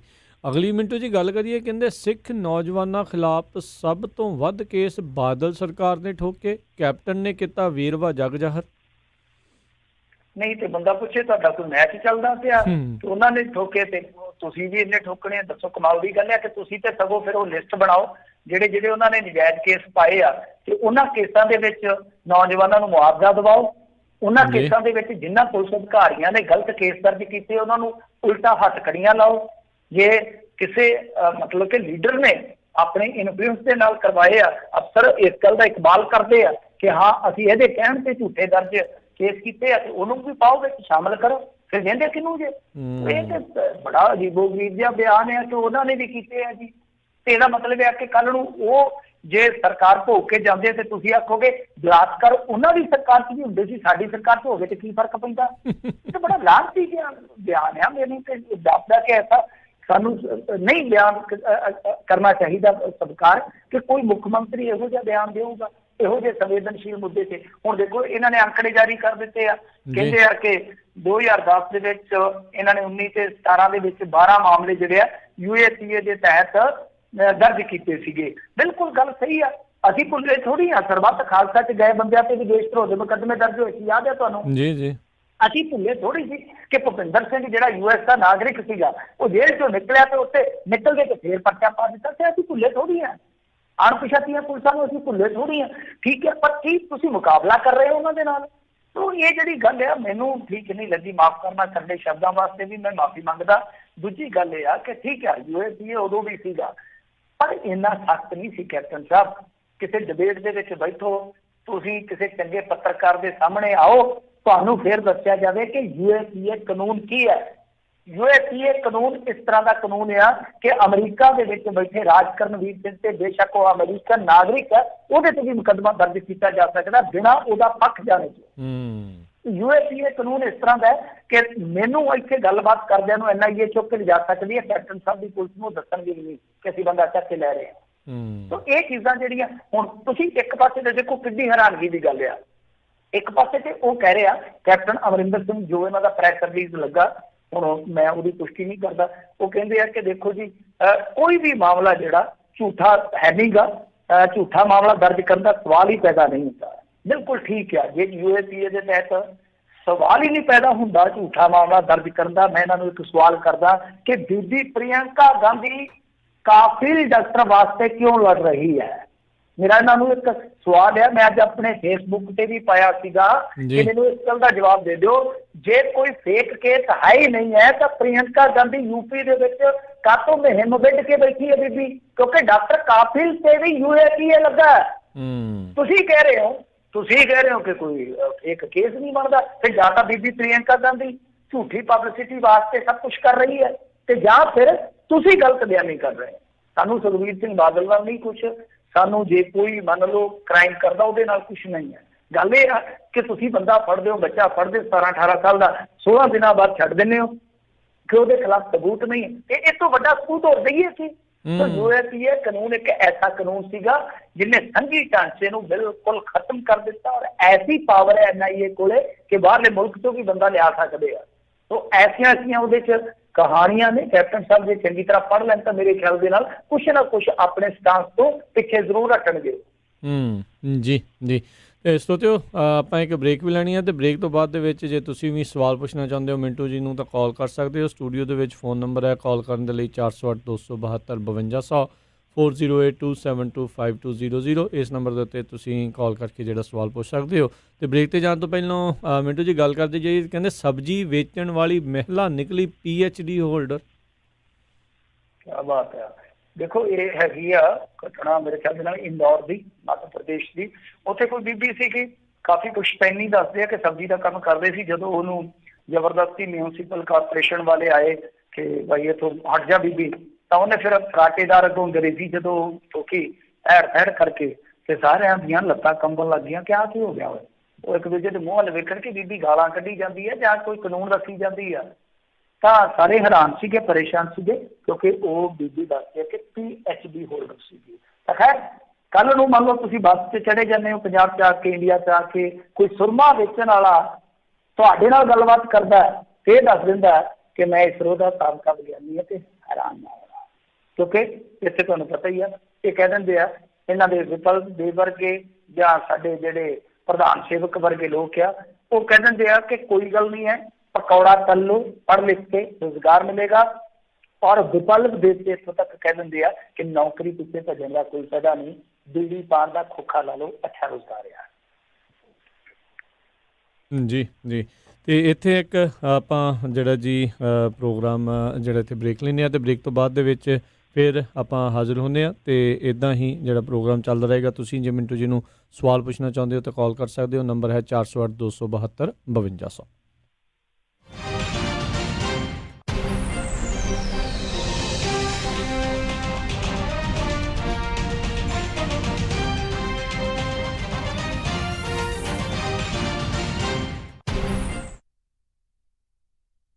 Hybrid battery swap. ਪਿਛਲੇ 11 ਸਾਲਾਂ ਤੋਂ ਵੱਖ-ਵੱਖ ਹਾਈਬ੍ਰਿਡ ਕਾਰਾਂ ਜਿਵੇਂ Toyota, Nissan, Lexus, Chevrolet, Dodge, GMC, Chrysler ਤੇ ਹੋਰ ਬ੍ਰਾਂਡਸ ਦੀਆਂ ਗੱਡੀਆਂ ਲਈ ਬੈਟਰੀਜ਼ ਸਵਾਪ ਕਰਦੇ ਹਨ। ਤੁਸੀਂ ਇਹਨਾਂ ਦੇ ਕੋਲੋਂ ਨਵੀਆਂ ਜਾਂ ਰੀਕੰਡੀਸ਼ਨਡ ਬੈਟਰੀਜ਼ ਲੈ ਸਕਦੇ ਹੋ ਬਹੁਤ ਹੀ ਵਾਜਿਬ ਦਾਮਾਂ ਦੇ ਉੱਤੇ। ਇਹ ਫੇਅਰਫੀਲਡ ਦੇ 100 ਮੀਲ ਦੇ ਰੇਡੀਅਸ ਦੇ ਵਿੱਚ ਮੋਬਾਈਲ ਸਰਵਿਸ ਵੀ ਦਿੰਦੇ ਹਨ। ਅੱਜ ਹੀ ਸੰਪਰਕ ਕਰੋ ਹਾਈਬ੍ਰਿਡ ਬੈਟਰੀ ਸਵਾਪ ਨੂੰ 5108839999 510 883 9999 ਜਾਂ ਵੈਬਸਾਈਟ ਵਿਜ਼ਿਟ ਕਰੋ hybridbatteryswap.com।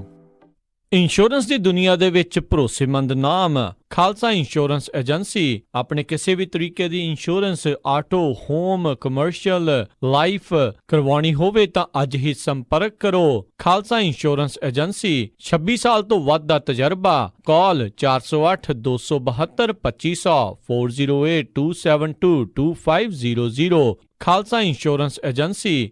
India house of groceries under new management खरीद सकते हो हर एक तरह ਦੀ ਇੰਡੀਅਨ ਗਰੋਸਰੀ, ਆਟਾ, ਦਾਲਾਂ, ਚੌਲ, ਚਾਹ ਪੱਤੀ ਅਤੇ ਹਰ ਇੱਕ ਤਰ੍ਹਾਂ ਦੇ ਇੰਡੀਅਨ ਮਸਾਲੇ ਅਤੇ ਤੁਸੀਂ ਭਾਂਡੇ ਵੀ ਖਰੀਦ ਸਕਦੇ ਹੋ ਅਤੇ ਇਹਨਾਂ ਦੇ ਸਟੋਰ ਤੇ EBT ਮਸ਼ੀਨਸ ਵੀ ਚੱਲਦੀਆਂ ਹਨ। ਵਧੇਰੇ ਜਾਣਕਾਰੀ ਲਈ ਗੱਲ ਕਰ ਸਕਦੇ ਹੋ ਕਮਲਜੀਤ ਨਾਲ 9164246342 916 424 6342 ਜਾਂ ਫਿਰ 916 896 4134 9168964134। India house of groceries 6618 Florin Road, number B, Sacramento। Insurance ਦੀ ਦੁਨੀਆ ਦੇ ਵਿੱਚ ਭਰੋਸੇਮੰਦ ਨਾਮ ਖਾਲਸਾ ਇੰਸ਼ੋਰੈਂਸ ਏਜੰਸੀ। ਆਪਣੇ ਕਿਸੇ ਵੀ ਤਰੀਕੇ ਦੀ insurance auto, home, commercial, life ਕਰਵਾਉਣੀ ਹੋਵੇ ਤਾਂ ਅੱਜ ਹੀ ਸੰਪਰਕ ਕਰੋ ਖਾਲਸਾ ਇੰਸ਼ੋਰੈਂਸ ਏਜੰਸੀ। 26 ਸਾਲ ਤੋਂ ਵੱਧ ਦਾ ਤਜਰਬਾ। ਕਾਲ 408 272 2500 408 272 2500। Khalsa insurance agency. ਕੀ ਤੁਹਾਨੂੰ ਇਸ ਗੱਲ ਦਾ ਅਹਿਸਾਸ ਹੈ ਜੇ ਕੰਮਕਾਰ ਕਰਦਿਆਂ ਹਾਰਟ ਅਟੈਕ, ਸਟ੍ਰੋਕ, ਭਿਆਨਕ ਸੱਟ ਚੋਟ, ਮੇਜਰ ਆਰਗਨ ਟ੍ਰਾਂਸਪਲਾਂਟ ਜਾਂ ਕੈਂਸਰ ਵਰਗੀ ਨਾਮੁਰਾਦ ਬਿਮਾਰੀ ਹੋ ਜਾਵੇ ਤਾਂ ਘਰ-ਬਾਰ ਦੇ ਖਰਚੇ ਲਈ ਆਮਦਨ ਕਿੱਥੋਂ ਆਵੇਗੀ? MAF financial and insurance services ਕੋਲ ਇਸ ਦਾ ਜਵਾਬ ਹੈ। ਇਹਨਾਂ ਕੋਲ ਮਾਡਰਨ ਇੰਸ਼ੋਰੈਂਸ ਪਲਾਨ ਹਨ ਜੋ ਤੁਹਾਡੇ ਅਤੇ ਤੁਹਾਡੇ ਪਰਿਵਾਰ ਦੀ ਆਮਦਨ ਦਾ ਸਾਧਨ ਬਣ ਸਕਦੇ ਹਨ। MAF ਦੇ ਪ੍ਰੋਫੈਸ਼ਨਲ ਤੋਂ ਟੈਕਸ ਫ੍ਰੀ ਰਿਟਾਇਰਮੈਂਟ ਇਨਕਮ ਕਿਵੇਂ ਲੈਣੀ ਹੈ ਇਸ ਬਾਰੇ ਪਤਾ ਕਰ ਸਕਦੇ ਹੋ। ਜੇ ਤੁਸੀਂ ਹਾਈ ਨੈਟਵਰਥ ਪਰਿਵਾਰ ਹੋ ਅਤੇ ਐਸਟੇਟ ਟੈਕਸ ਲਈ ਪ੍ਰੀਮੀਅਮ ਫਾਈਨੈਂਸ ਪਾਲਿਸੀ ਤੁਹਾਡੇ ਲਈ ਕਿਵੇਂ ਲਾਹੇਵੰਦ ਹੋ ਸਕਦੀ ਹੈ ਉਹ ਵੀ ਪਤਾ ਕਰ ਸਕਦੇ ਹੋ। ਅੱਜ ਹੀ ਕਾਲ ਕਰੋ MAF 916740 6400 916 740 6400।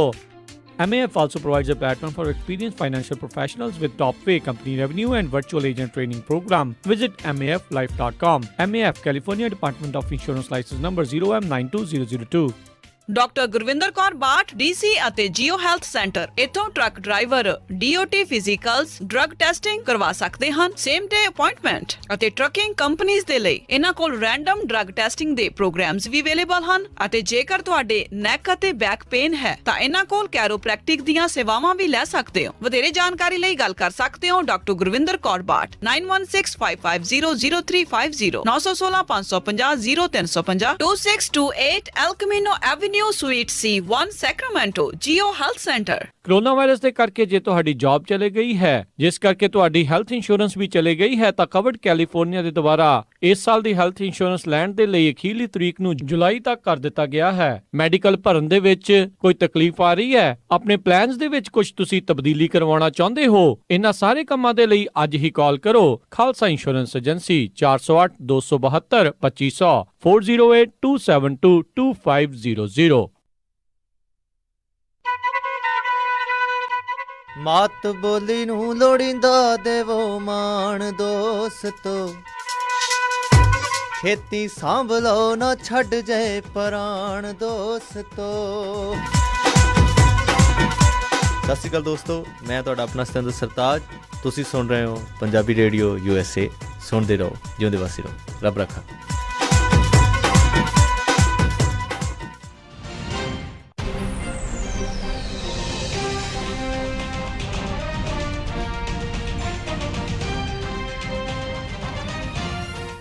ਪੰਜਾਬੀ ਰੇਡੀਓ USA ਸੁਣ ਰਹੇ ਸਾਰੇ ਸਰੋਤਿਆਂ ਨੂੰ ਇੱਕ ਵਾਰੀ ਫੇਰ ਨਿੱਘੀ ਜੀ ਆਇਆਂ ਨੂੰ। ਸਭ ਦਾ ਸਵਾਗਤ ਹੈ ਸਰੋਤੇ ਪ੍ਰੋਗਰਾਮ ਦੇ ਵਿੱਚ। ਪ੍ਰੋਗਰਾਮ ਚੱਲ ਰਿਹਾ ਜੀ ਇਸ ਟਾਈਮ ਖਬਰ ਤੇ ਨਜ਼ਰ, ਤੇ ਆਪਣੇ ਨਾਲ ਜਿਹੜੇ ਹੋਏ ਨੇ ਮਿੰਟੂ ਗੁਰਸਰੀਆ ਜੀ। ਮਿੰਟੂ ਜੀ ਆਇਆਂ ਨੂੰ ਸਵਾਗਤ ਹੈ ਜੀ।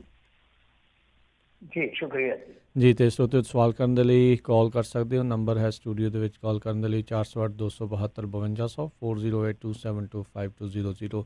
ਤੇ ਆਓ ਵਾਰੀ ਸਿਰ ਆਪਣੇ ਕਾਲਰਸ ਉਹਨਾਂ ਦੇ ਨਾਲ ਗੱਲ ਕਰਦੇ ਹਨ। ਜੁਝਾਰ ਸਿੰਘ ਜੀ, ਸਤਿ ਸ਼੍ਰੀ ਅਕਾਲ। ਜੁਝਾਰ ਸਿੰਘ ਜੀ। ਹਾਂਜੀ, ਸਤਿ ਸ੍ਰੀ ਅਕਾਲ ਜੀ। ਸਤਿ ਸ਼੍ਰੀ ਅਕਾਲ। ਦੋਵੇਂ ਵੀਰਾਂ ਨੂੰ ਬਹੁਤ ਸਤਿ ਸ੍ਰੀ ਅਕਾਲ ਜੀ, ਪਿਆਰ ਭਰੀ ਸਤਿ ਸ੍ਰੀ ਅਕਾਲ। ਤੇ ਮਿੰਟੂ ਵੀਰ ਜੀ, ਮੈਂ ਤੁਹਾਡਾ ਖਬਰਾਂ ਬਹੁਤ ਸੁਣਦੇ ਆ ਜੀ। ਤੁਸੀਂ ਬਹੁਤ ਵਧੀਆ ਪੱਤਰਕਾਰੀ ਕਰਦੇ ਹੋ ਜੀ। ਤੇ ਮੈਂ ਬਸ ਇੰਨਾ ਕਹਿਣਾ ਚਾਹੁੰਦਾ ਕਿ ਲਾਸਟ ਟਾਈਮ ਜਦੋਂ ਇੱਕ ਆਪਣੇ ਕਿਸੇ ਨੇ ਕੁਐਸਚਨ ਕੀਤਾ ਸੀ ਤਾਂ ਮਿੰਟੂ ਭਾਜੀ ਉਹਨੇ ਕਿਹਾ ਸੀਗਾ ਕਿ ਕੈਟਲੋਨੀਆ ਨੂੰ ਉਹਦਾ ਕੀ ਫਾਇਦਾ ਹੋਇਆ ਨਾ, ਰੈਫਰੈਂਡਮ ਦਾ ਕੋਈ ਫਾਇਦਾ ਨਹੀਂ ਹੋਇਆ, ਇਹਨਾਂ ਨੇ ਇਹ ਕਿਹਾ ਸੀਗਾ। ਕੈਟਲੋਨੀਆ ਦੇ ਰੈਫਰੈਂਡਮ ਦਾ ਹਾਂਜੀ ਸਵਾਲ ਕੀ ਹੈ ਜੀ? ਜੀ ਹਾਂਜੀ ਮੈਂ ਇਹ ਦੱਸਣਾ ਚਾਹੁੰਦਾ ਕਿ ਉਹਨਾਂ ਨੂੰ ਬਹੁਤ ਫਾਇਦਾ ਹੋਇਆ ਜੀ। ਸਾਰੀ ਦੁਨੀਆ ਨੂੰ ਪਤਾ ਲੱਗ ਗਿਆ ਕਿ ਉਹ ਕੀ ਚਾਹੁੰਦੇ ਆ। ਤੇ ਇਹ ਤਾਂ ਸਟੈਪ ਹੈ ਜੀ, ਉਹਨੇ ਇੱਕ ਸਟੈਪ ਜਿੱਤਿਆ ਤੇ ਗਾਹਾਂ ਦੀ ਗਾਹਾਂ ਫਿਰ 2-3 ਸਟੈਪ ਅਜੇ ਆਉਣੇ ਆ ਤੇ ਉਹ ਚੱਲੂਗਾ ਕੰਮ। ਇਸ ਕਰਕੇ ਉਹ ਹੌਲੀ ਹੌਲੀ ਪ੍ਰੋਸੈਸ ਚੱਲਦਾ ਆ, ਪਹਿਲੇ ਹੀ ਨਹੀਂ ਪਤਾ ਲੱਗਦਾ ਜੀ।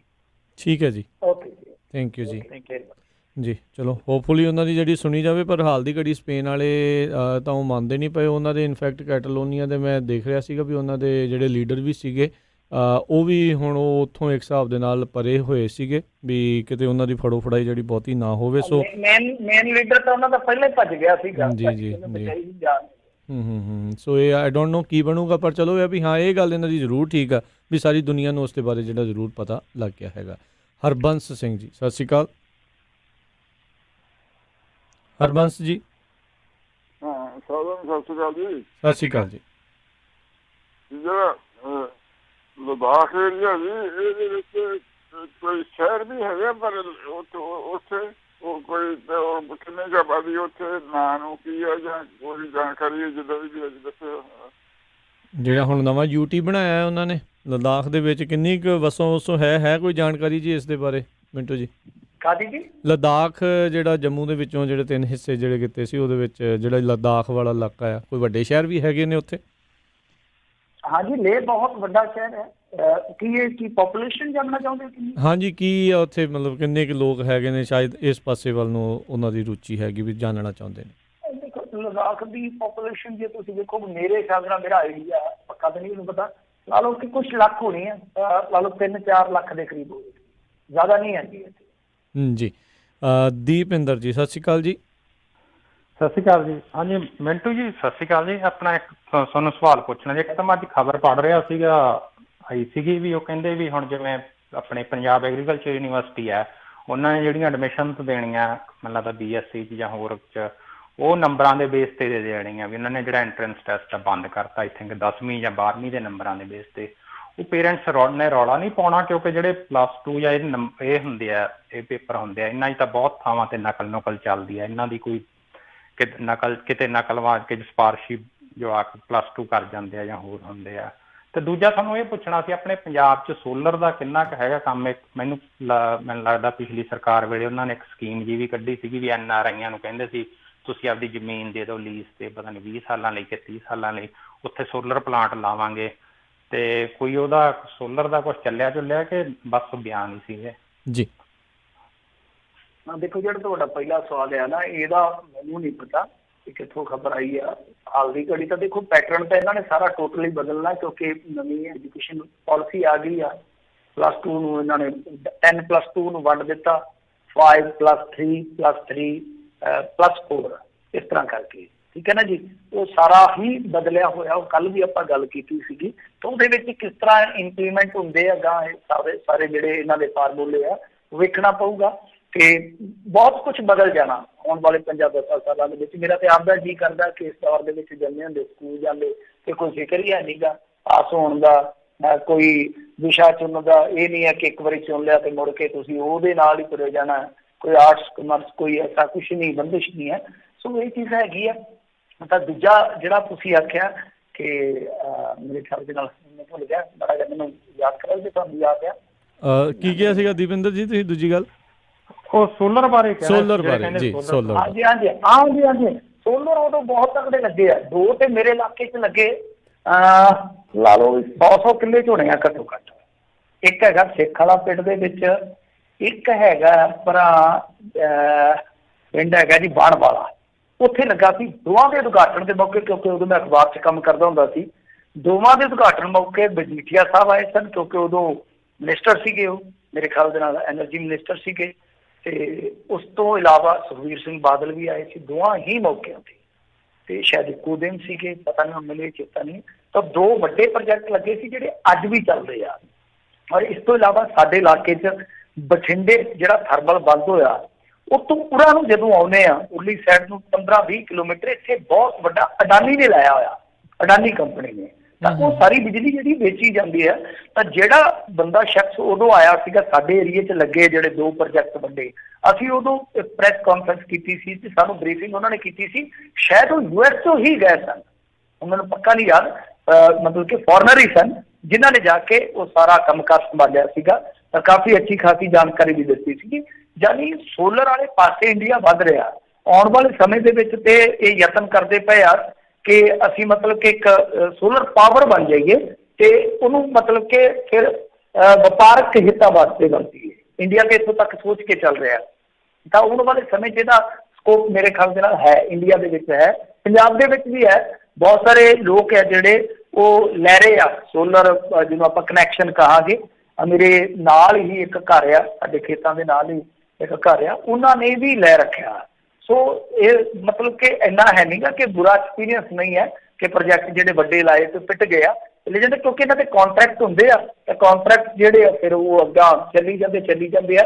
ਦੋਸ਼ ਤੇ ਉਲਟਾ ਇਹ ਲੱਗਦੇ ਆ ਕਿ ਬਠਿੰਡੇ ਵਾਲੇ ਥਰਮਲ ਵਾਲੇ ਜਿਹੜੇ ਹੈਗੇ ਆ ਇੰਜੀਨੀਅਰ ਜਾਂ ਜਿਹੜੇ ਉਹਨਾਂ ਦੇ ਆਗੂ ਆ, ਉਹ ਕਹਿੰਦੇ ਆ ਕਿ ਜਿਹੜੀ ਇਹ ਬਿਜਲੀ ਮਤਲਬ ਕਿ ਅਸੀਂ ਪ੍ਰੋਡਕਟ ਕਰਦੇ ਹਾਂ, ਜਿਹੜੀ ਪ੍ਰੋਡਕਟਿਵਿਟੀ ਸਾਡੀ ਸੀਗੀ ਥਰਮਲ ਦੀ, ਉਹਦੇ ਨਾਲ ਉਹ ਮਹਿੰਗੀ ਲਈ ਜਾ ਰਹੀ ਹੈ ਨਿੱਜੀ ਥਰਮਲਾਂ ਦੀ, ਤੇ ਨਿੱਜੀ ਥਰਮਲਾਂ ਤੋਂ ਵੀ ਮਹਿੰਗੀ ਜਿਹੜੀ ਆ ਉਹ ਪ੍ਰਾਈਵੇਟ ਘਰਾਣਿਆਂ ਦੀ ਜਿਹੜੀ ਮਤਲਬ ਕਿ ਸੋਲਰ ਦੀ ਬਿਜਲੀ ਉਹ ਲਈ ਜਾਂਦੀ ਹੈ ਜੀ। ਅਗਲੇ ਕਾਲਰ ਨੇ ਜਸਬੀਰ ਸਿੰਘ ਜੀ, ਸਤਿ ਸ਼੍ਰੀ ਅਕਾਲ ਜੀ। ਸਤਿ ਸ਼੍ਰੀ ਅਕਾਲ ਜੀ ਦੋਨਾਂ ਭਰਾਵਾਂ ਨੂੰ। ਸਤਿ ਸ਼੍ਰੀ ਅਕਾਲ। ਮਿੰਟੂ ਜੀ, ਮੇਰਾ ਸਵਾਲ ਰਿਫੰਡਨ ਤੇ ਆਉਣਾ। ਮੈਂ ਪਹਿਲਾਂ ਹੀ ਤੁਹਾਨੂੰ ਸਲਾਹ ਤੇ ਬੇਨਤੀ ਦੇ ਦਾਂ ਵੀ ਰਿਫੰਡਨ ਦਾ ਨਾਂ ਸੁਣ ਕੇ ਇੰਡੀਅਨ ਗੌਰਮੈਂਟ ਗੁੱਸੇ 'ਚ ਆ ਜਾਂਦੀ, ਬੰਦੇ ਅੰਦਰ ਸੁੱਟ ਦਿੰਦੀ ਹੈ। ਵੀ ਮੈਂ ਸਵਾਲ ਕਰ ਦੇਣਾ, ਜੇ ਤੁਸੀਂ ਜਵਾਬ ਦੇ ਸਕੇ ਦਿਓ, ਜੇ ਨਾ ਦੇ ਸਕੋ ਤਾਂ ਵੀਰ ਮੇਰੇ ਆਪਣੀ ਸੇਫਟੀ ਦਾ ਖਿਆਲ ਰੱਖਿਓ ਜੀ। ਵੇਖੋ, ਰਿਫੰਡਨ ਅੱਜ ਕੱਲ੍ਹ ਇੰਟਰਨੈਸ਼ਨਲ ਇਸ਼ੂ ਬਣ ਗਿਆ ਤੇ ਬਾਹਰ ਦੀਆਂ ਸਰਕਾਰਾਂ ਇਹਦੇ ਤੇ ਆਪਣੀ ਪੋਜੀਸ਼ਨ ਲੈ ਰਹੀਆਂ ਨੇ।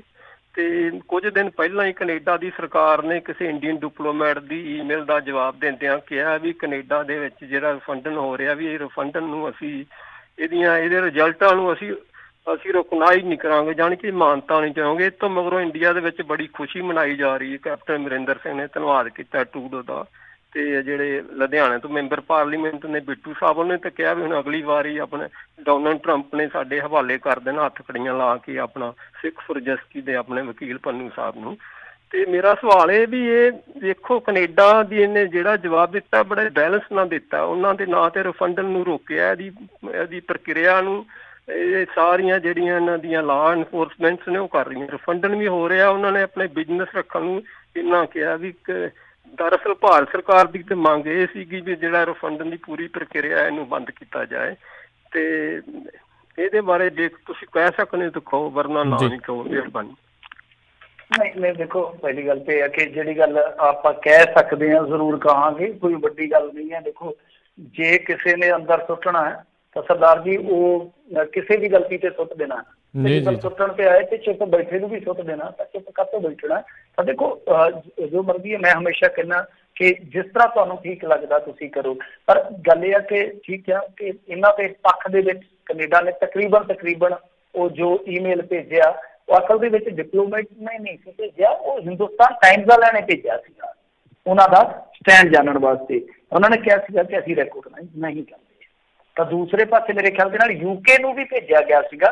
ਹੁਣ UK ਨੇ ਪਤਾ ਨਹੀਂ ਕੀ ਜਵਾਬ ਦਿੱਤਾ, ਮੈਨੂੰ ਪਤਾ ਨਹੀਂ ਹੈ, ਉਹਦੇ ਬਾਰੇ ਨਹੀਂ ਮੈਨੂੰ ਪੱਕਾ ਪਤਾ।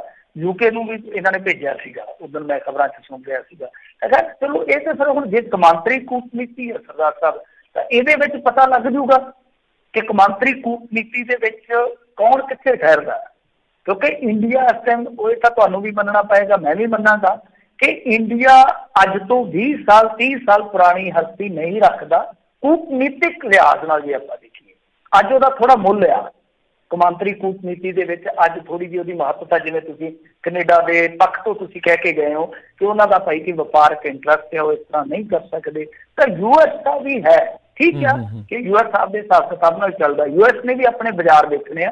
ਸੋ ਇੱਕ ਕੌਮਾਂਤਰੀ ਕੂਟਨੀਤੀ ਦੇ ਵਿੱਚ ਜੇ ਆ ਗਿਆ ਮੁੱਦਾ ਤੇ ਲੱਗ ਜੂ ਪਤਾ ਹੌਲੀ ਹੌਲੀ, ਕਿਉਂਕਿ ਕੌਮਾਂਤਰੀ ਕੂਟਨੀਤੀ ਦੇ ਵਿੱਚ ਰਿਜ਼ਲਟ ਜਿਹੜੇ ਆ ਉਹ ਤੁਹਾਨੂੰ ਕਦੇ ਨਹੀਂ ਮਿਲਦੇ।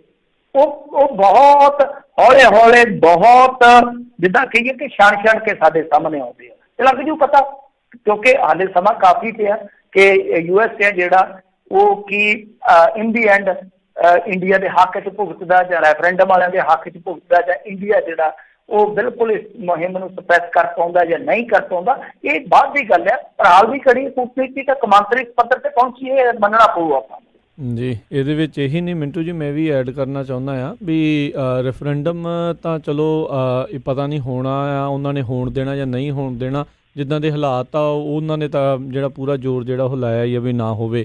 ਪਰ ਤੁਸੀਂ ਇਹ ਦੇਖੋ ਵੀ US ਦੇ ਵਿੱਚ ਬਹੁਤ ਸਾਰੇ ਜਿਹੜੇ ਰੈਜ਼ੋਲੂਸ਼ਨ ਇੱਦਾਂ ਦੇ ਜਿਹੜੇ ਆ ਜਿਹੜੇ ਸਿੱਖ ਜੈਨੋਸਾਈਡ ਦੇ ਲਈ ਪਾਸ ਹੁੰਦੇ ਰਹੇ ਆ, ਜਾਂ ਕੋਈ ਤਸਵੀਰਾਂ ਲੱਗਦੀਆਂ ਰਹੀਆਂ ਆ। ਸੋ ਹੁਣ ਸਟੇਟ ਆਪਣਾ ਉੱਥੇ ਵੀ ਜ਼ੋਰ ਲਾ ਰਹੀ ਆ ਵੀ ਉਹ ਵੀ ਚੀਜ਼ਾਂ ਜਿਹੜੀਆਂ ਨਾ ਹੋਣ। ਸੋ ਤੁਸੀਂ ਇਹ ਦੇਖ ਸਕਦੇ ਆ ਵੀ ਝੁਕਾਵ ਕਿਹੜੇ ਪਾਸੇ ਨੂੰ ਹੌਲੀ ਹੌਲੀ ਜਿਹੜਾ ਆ ਉਹ ਵੱਧ ਰਿਹਾ ਆ। ਔਰ ਇਲੈਕਸ਼ਨ ਦੇ ਨੇੜੇ ਆ ਕੇ ਚੀਜ਼ਾਂ ਹੋਰ ਵੀ ਬਹੁਤ ਜ਼ੋਰ ਸ਼ੋਰ ਨਾਲ ਉੱਭਰਨਗੀਆਂ ਜੀ। ਬਿਲਕੁਲ ਬਿਲਕੁਲ। ਦੂਜੇ ਪਾਸੇ ਜਿਹੜੀ ਸਟੇਟ ਦੀ ਲੌਬੀ ਆ ਉਹ ਬਹੁਤ ਜ਼ਿਆਦਾ ਹੁਣ ਸਟਰੋਂਗਲੀ ਇਸ ਚੀਜ਼ ਦੇ ਖਿਲਾਫ ਜਿਹੜਾ ਉਹ ਕੰਮ ਕਰਨ ਲੱਗੀ ਹੋਈ ਆ। ਜਾਂ ਤਾਂ ਜਿਹੜੇ ਇਸ ਪਾਸੇ ਪੱਖ ਵਾਲੇ ਆ ਉਹਨਾਂ ਨੂੰ ਹੋਰ ਜ਼ੋਰ ਦੇ ਨਾਲ ਉਹਨਾਂ ਨੂੰ ਵੀ ਆਪਣੀ ਲੌਬੀ ਜਿਹੜੀ ਆ ਉਹ ਥੋੜ੍ਹੀ ਹੋਰ ਸਟਰੋਂਗ ਕਰਨੀ ਪੈਣੀ ਆ। ਇਹ ਚੀਜ਼ ਉਹਨਾਂ ਨੂੰ ਪੈਰਲਲ ਹੀ ਦਿਖਾਉਣੀ ਪੈਣੀ ਆ ਵੀ ਜੇ ਸਾਡੇ ਨਾਲ ਤੁਸੀਂ ਜੁੜੇ ਰਹੋਗੇ ਤੁਹਾਨੂੰ ਜਿਹੜਾ ਉਸ ਚੀਜ਼ ਦੇ ਵਿੱਚ ਕੀ ਜ਼ਿਆਦਾ ਫਾਇਦਾ ਹੈਗਾ ਆ ਦੂਜੇ ਉਹਦੇ ਨਾਲ ਜੁੜਨ ਦੇ ਨਾਲੋਂ, ਜਾਂ ਕੀ ਜਿਹੜਾ ਕੁਛ ਵਿਚਲਾ ਰਾਹ ਜਿਹੜਾ ਉਹ ਲੱਭੂਗਾ। ਅਮਰੀਕਾ ਇਸ ਚੀਜ਼ ਦੇ ਲਈ ਤੇਜ਼ ਤਾਂ ਹੈਗਾ, ਪਰ ਦੇਖਣ ਵਾਲੀ ਗੱਲ ਰਹੂਗੀ ਭਵਿੱਖ ਦੇ ਵਿੱਚ ਆ। ਇਹ ਵਾਕਿਆ ਹੀ ਇਹ ਕੂਟਨੀਤਿਕ ਗੱਲਾਂ ਨੇ, ਇਹ ਦੇਖੋ ਕਿੱਥੇ ਤੱਕ ਜਿਹੜੀ ਉਹ ਆਪਣੀ ਉਹ ਸੋਚ ਰੱਖੀ ਬੈਠੇ ਨੇ। ਕਰਨੈਲ ਸਿੰਘ ਜੀ ਅਗਲੇ ਕਾਲਰ ਨੇ। ਸਤਿ ਸ਼੍ਰੀ ਅਕਾਲ ਜੀ। ਹਾਂਜੀ, ਮੇਰੇ ਵੱਲੋਂ USA ਰੇਡੀਓ ਸਤਿ ਸ਼੍ਰੀ ਅਕਾਲ ਜੀ। ਹਾਂਜੀ ਜੀ, ਸਤਿ ਸ਼੍ਰੀ ਅਕਾਲ। ਕੀ ਸਵਾਲ ਹੈ ਜੀ? ਥੋੜੇ ਜਿਹੇ ਦੋ ਸਵਾਲ ਵਾ ਜੀ। ਜੀ, ਜਿਨ੍ਹਾਂ ਦੀ ਪੜ੍ਹਾਈ ਨਹੀਂ ਹੈ ਉਹਨਾਂ ਨੂੰ ਪਹਿਲੇ ਗੱਲ ਤੇ ਹੈ ਤਾਂ ਸਰਪੰਚ ਨਹੀਂ ਬਣਨਾ ਚਾਹੀਦਾ। ਨੰਬਰ 2 ਜਿਸ ਤਰ੍ਹਾਂ ਕਿ ਤੁਸੀਂ ਰੈਫਰੈਂਡਮ ਦੀ ਗੱਲ ਕੀਤੀ ਆ, ਅਮਰੀਕਾ ਨੇ ਕਦੇ ਵੀ ਉਹਨਾਂ ਦਾ ਸਾਥ ਨਹੀਂ ਦੇਣਾ। ਇਹ ਕੈਲੀਫੋਰਨੀਆ ਕਹੇ ਮੈਂ ਆਜ਼ਾਦ ਹੋਣਾ, ਇਹ ਆਜ਼ਾਦ ਨਹੀਂ ਹੋਣ ਦੇ ਰਹੇ। ਇਸੇ ਤਰ੍ਹਾਂ ਪੰਜਾਬ ਆ, ਜਿਸ ਤਰ੍ਹਾਂ ਕੈਲੀਫੋਰਨੀਆ ਦੀ ਵੈਦਰ ਜ਼ਮੀਨ ਇਸੇ ਤਰ੍ਹਾਂ ਪੰਜਾਬ ਦੀ ਆ। ਨੰਬਰ 3 ਜਿਸ ਵੇਲੇ 1984 ਦੇ ਵਿੱਚ ਬਾਦਲ ਨੇ ਸਿੱਖ ਰੈਜੀਮੈਂਟ ਨੂੰ ਕਿਹਾ ਸੀ ਵੀ ਜੋਬਾਂ ਛੱਡ ਕੇ ਆ ਜਾਓ, ਬਾਦਲ ਨੇ ਉਹਨਾਂ ਨੂੰ ਕੁਛ ਦਿੱਤਾ? ਆਪਣਾ ਤਾਂ ਉਹਨੂੰ ਪੈਸਾ 20 ਪੋਸਟਾਂ ਦਾ ਇਕੱਠਾ ਕੀਤਾ। ਉਹਦੀ ਤੀਵੀਂ ਜਿਹੜੀ ਸੀ, ਉਹਦੀ ਵਾਈਫ ਜਿਹੜੀ ਸੀ 5-5, 6-6 ਲੱਖ ਨੂੰ ਉਹਨੂੰ ਜੋਬ ਦਿੱਤੀ ਆ।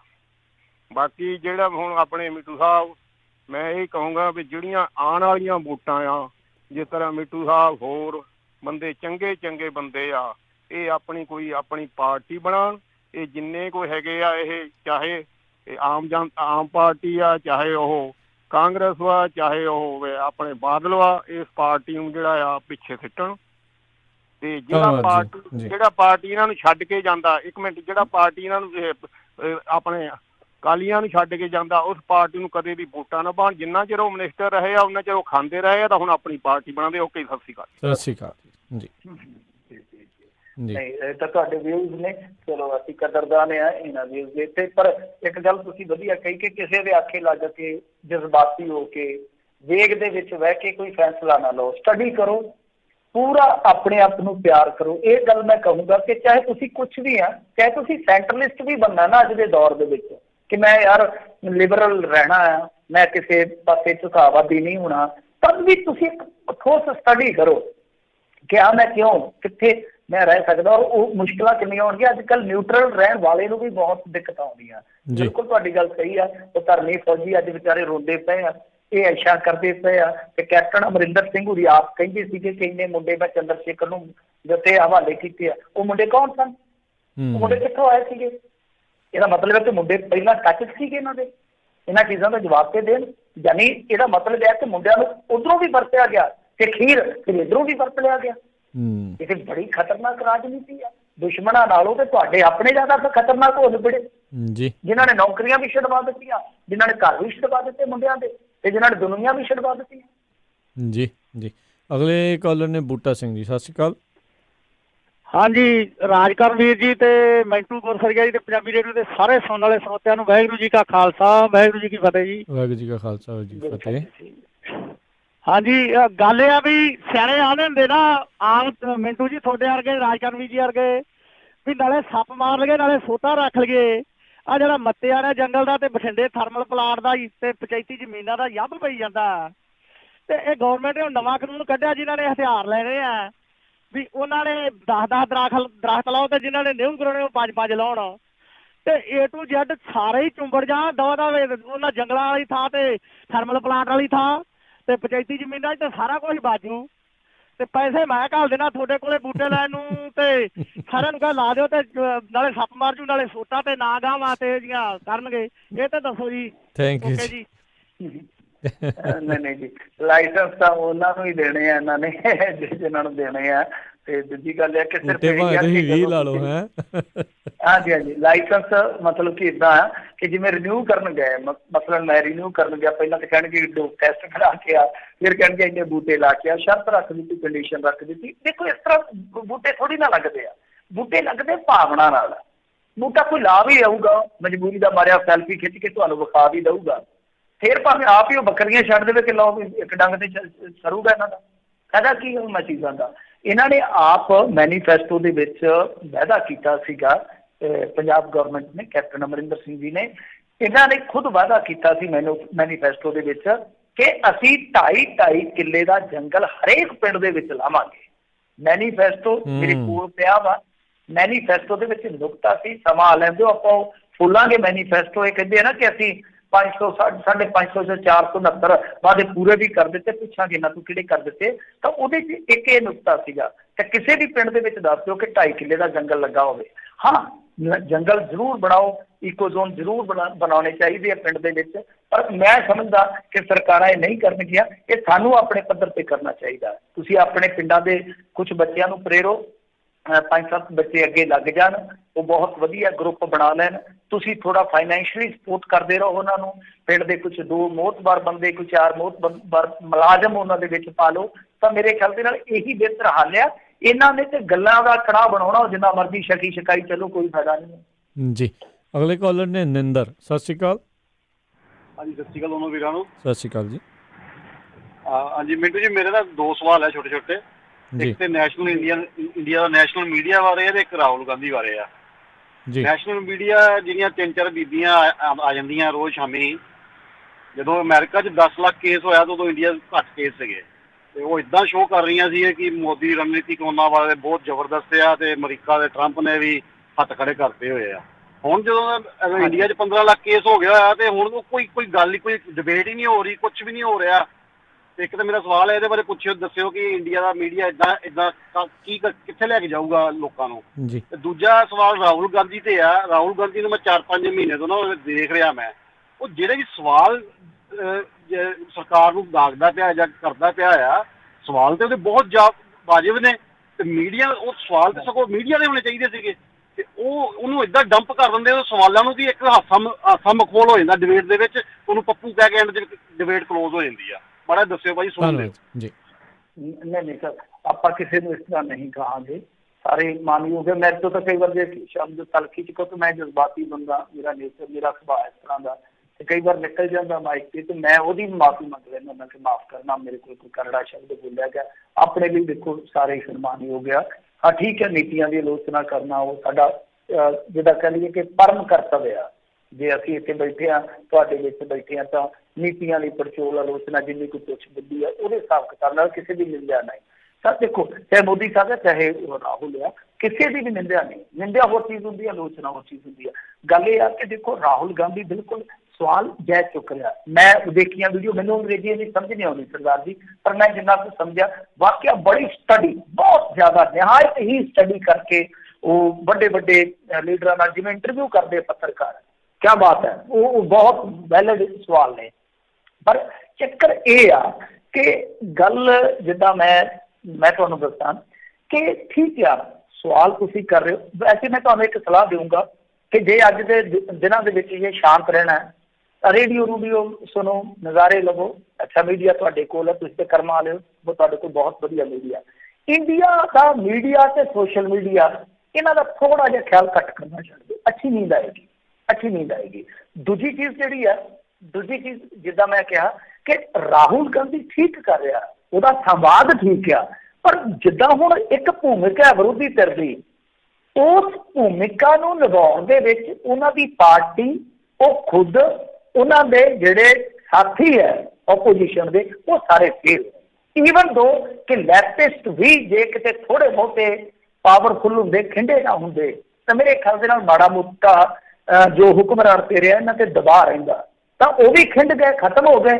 ਇੱਧਰੋਂ ਵੀ ਜਿਹੜੀ ਓਪੋਜੀਸ਼ਨ ਹੈ ਤਕਰੀਬਨ ਖਤਮ ਹੋਈ ਪਈ ਹੈ। ਸੋ ਸਟਰੋਂਗ ਪ੍ਰੋਗਰਾਮ ਨਹੀਂ ਦੇ ਪਾ ਰਹੇ ਹੁਕਮਰਾਨ ਤੇ ਦੇ ਉਲਟ ਕਿ ਫੈਡਰਲ ਸਿਸਟਮ ਬਿਲਕੁਲ ਜਿੱਦਾਂ ਕਹਿ ਲਈਏ ਕਿ ਸ਼ਕਤੀਆਂ ਜਿਹੜੀਆਂ ਉਹਨਾਂ ਦਾ ਕੇਂਦਰੀਕਰਨ ਕਰ ਦਿੱਤਾ ਗਿਆ, ਸਾਰੀਆਂ, ਚਾਹੇ ਆਰਥਿਕ ਸ਼ਕਤੀਆਂ ਹੋਣ, ਚਾਹੇ ਦੂਸਰੀਆਂ ਹੋਰ ਗੱਲਾਂ ਬਾਤਾਂ ਹੋਣ, ਤਾਂ ਉਹ ਸਾਰੀਆਂ ਮਤਲਬ ਕਿ ਕੇਂਦਰੀਕਰਨ ਕਰ ਦਿੱਤਾ ਗਿਆ। ਇਹ ਨਹੀਂ ਬੋਲੇ, ਵੱਡੇ ਵੱਡੇ ਮੌਕਿਆਂ ਤੇ ਖੁੰਝ ਗਏ, ਯਾਨੀ ਠੋਸ ਪ੍ਰੋਗਰਾਮ ਨਹੀਂ ਦੇ ਪਾ ਰਹੇ। ਇਹ ਫੇਲੀਅਰ ਹੈ। ਹਾਂ, ਮੈਂ ਇਸ ਗੱਲ ਨਾਲ ਬਿਲਕੁਲ ਸਹਿਮਤ ਹਾਂ, ਤੁਹਾਡੀ ਪਾਰਖੂ ਅੱਖ ਦੀ ਮੈਂ ਸਲਾਹ ਵੀ ਕਰੂੰਗਾ ਕਿ ਵਾਕਿਆ ਜੋ ਸੰਵਾਦ ਆ ਉਹ ਸੁਣਨ ਵਾਲਾ ਹੈ। ਰਾਹੁਲ ਗਾਂਧੀ ਦੀ ਜਿਹੜੀ ਉਹ ਪੇਸ਼ਕਾਰੀ ਹੈ, ਇਹ ਜਿੱਦਾਂ ਲੱਗਦਾ ਕਿ ਜਿੱਦਾਂ ਪ੍ਰੋਫੈਸ਼ਨਲ ਕੋਈ ਜਰਨਲਿਸਟ ਇਹ ਸਾਰਾ ਕੁਝ ਕਰ ਰਿਹਾ ਹੋਵੇ।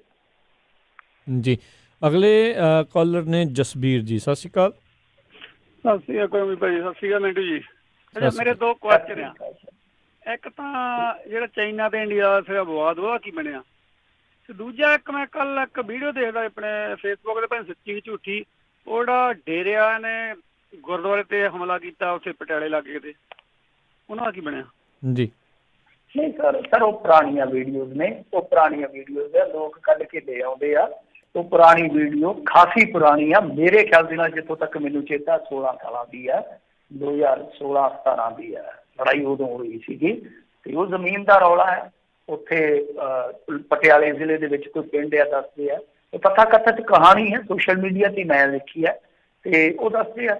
ਬਾਕੀ ਇਹੋ ਜਿਹੀਆਂ ਵੀਡੀਓਜ਼ ਜਿਹੜੀਆਂ ਹੁੰਦੀਆਂ ਨਾ, ਤੁਸੀਂ ਕਦੇ ਵੀ ਅੱਗੇ ਨਾ ਤੋਰੋ, ਉਹਨਾਂ ਦੀ ਪਹਿਲਾਂ ਭੁੱਖ ਕਰ ਲਓ ਅੱਛੀ ਤਰ੍ਹਾਂ, ਚਾਹੇ ਕੋਈ ਵੀ ਆ ਰਹੀ। ਅੱਜ ਕੱਲ੍ਹ ਹੁਣ ਤੁਸੀਂ ਦੇਖੋ ਆ ਕਿੰਨੀਆਂ ਫੇਕ ਖਬਰਾਂ ਬਣਾਈ ਜਾਂਦੇ। ਔਰ ਕਮਾਲ ਦੀ ਗੱਲ ਆ ਕਿ ਹੁਣ ਦੇਖੋ ਜਿਹੜੇ ਰੇਡੀਓ ਨੇ, ਜਿੱਦਾਂ ਹੁਣ ਰਾਜ ਕਰਨਵੀਰ ਸਿੰਘ ਬੈਠਾ, ਅਚਾਨਕ ਸਾਹਮਣੇ ਆ ਗਿਆ, ਤੁਸੀਂ ਪ੍ਰੋਗਰਾਮ ਕਰੀ ਜਾਂਦੇ ਹੋ, ਤੁਹਾਨੂੰ ਇਹ ਭੁਲੇਖਾ ਪੈ ਜਾਂਦਾ ਕਿ ਅਖਬਾਰ ਦੀ ਕਟਿੰਗ ਹੈ।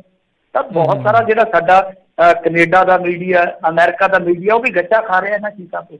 ਸੋ ਇੱਕ ਤੇ ਇਸ ਚੀਜ਼ ਤੋਂ ਥੋੜਾ ਜਿਹਾ ਮੈਂ ਕਹੂੰਗਾ ਕਿ ਪਰਹੇਜ਼ ਕਰਕੇ ਰੱਖੋ। ਦੂਜੀ ਗੱਲ ਅਸੀਂ ਕਹੀ ਭੁੱਲ ਗਿਆ ਮੈਂ, ਜਿਹੜਾ ਚਾਈਨਾ ਤੇ ਇੰਡੀਆ ਦੇ ਵਿਵਾਦ ਦਾ, ਉਹਦਾ ਕੀ ਲੇਟੈਸਟ? ਹਾਂਜੀ, ਉਹਦੀ ਅੱਜ ਹੀ ਇੱਕ ਨਾ ਰਿਪੋਰਟਿੰਗ ਹੋਈ ਆ ਅਮਰ ਉਜਾਲਾ ਅਖਬਾਰ ਦੇ ਵਿੱਚ। ਕਾਫੀ ਬਹੁਤ ਮੈਂ ਕਹੂੰਗਾ ਕਿ ਵੱਡਾ ਗਰੁੱਪ ਹੈ, ਉਹਨਾਂ ਨੇ ਜੋ ਕਿਹਾ, ਉਹ ਕਹਿੰਦੇ ਕਿ ਚਾਈਨਾ ਠੀਕ ਹੈ, ਉੱਤੋਂ ਤੋਂ ਕਹਿ ਰਿਹਾ ਕਿ ਕੋਈ ਗੱਲ ਨਹੀਂ, ਆਪਾਂ ਸਹਿਮਤ ਹਾਂ, ਬਟ ਉਹ ਪਿੱਛੇ ਨਹੀਂ ਹਟ ਰਿਹਾ, LAC ਤੋਂ ਪਿੱਛੇ ਨਹੀਂ ਹਟ ਰਿਹਾ। ਕਿ ਇਹ ਚੀਜ਼ ਅੱਗੇ ਵੀ ਸਾਡੇ ਸਾਹਮਣੇ ਆਈ ਆ ਕਿ ਦਾਅਵਾ ਕੀਤਾ ਗਿਆ ਕਿ ਉਹ ਰਾਜੀ ਹੋ ਗਏ, ਇੱਥੋਂ ਤੱਕ ਕਹਿ ਦਿੱਤਾ, ਪਰ ਬਾਅਦ ਦੇ ਵਿੱਚ ਖਬਰਾਂ ਆ ਗਈਆਂ ਕਿ ਨਹੀਂ, ਉਹ ਟਲ ਨਹੀਂ ਰਹੇ। ਸੋ ਕਹਿ ਸਕਦੇ ਹਾਂ ਕਿ LAC ਤੇ ਹਾਲੇ ਵੀ ਉਹਨਾਂ ਦਾ ਜਮਾਵੜਾ ਹੈ।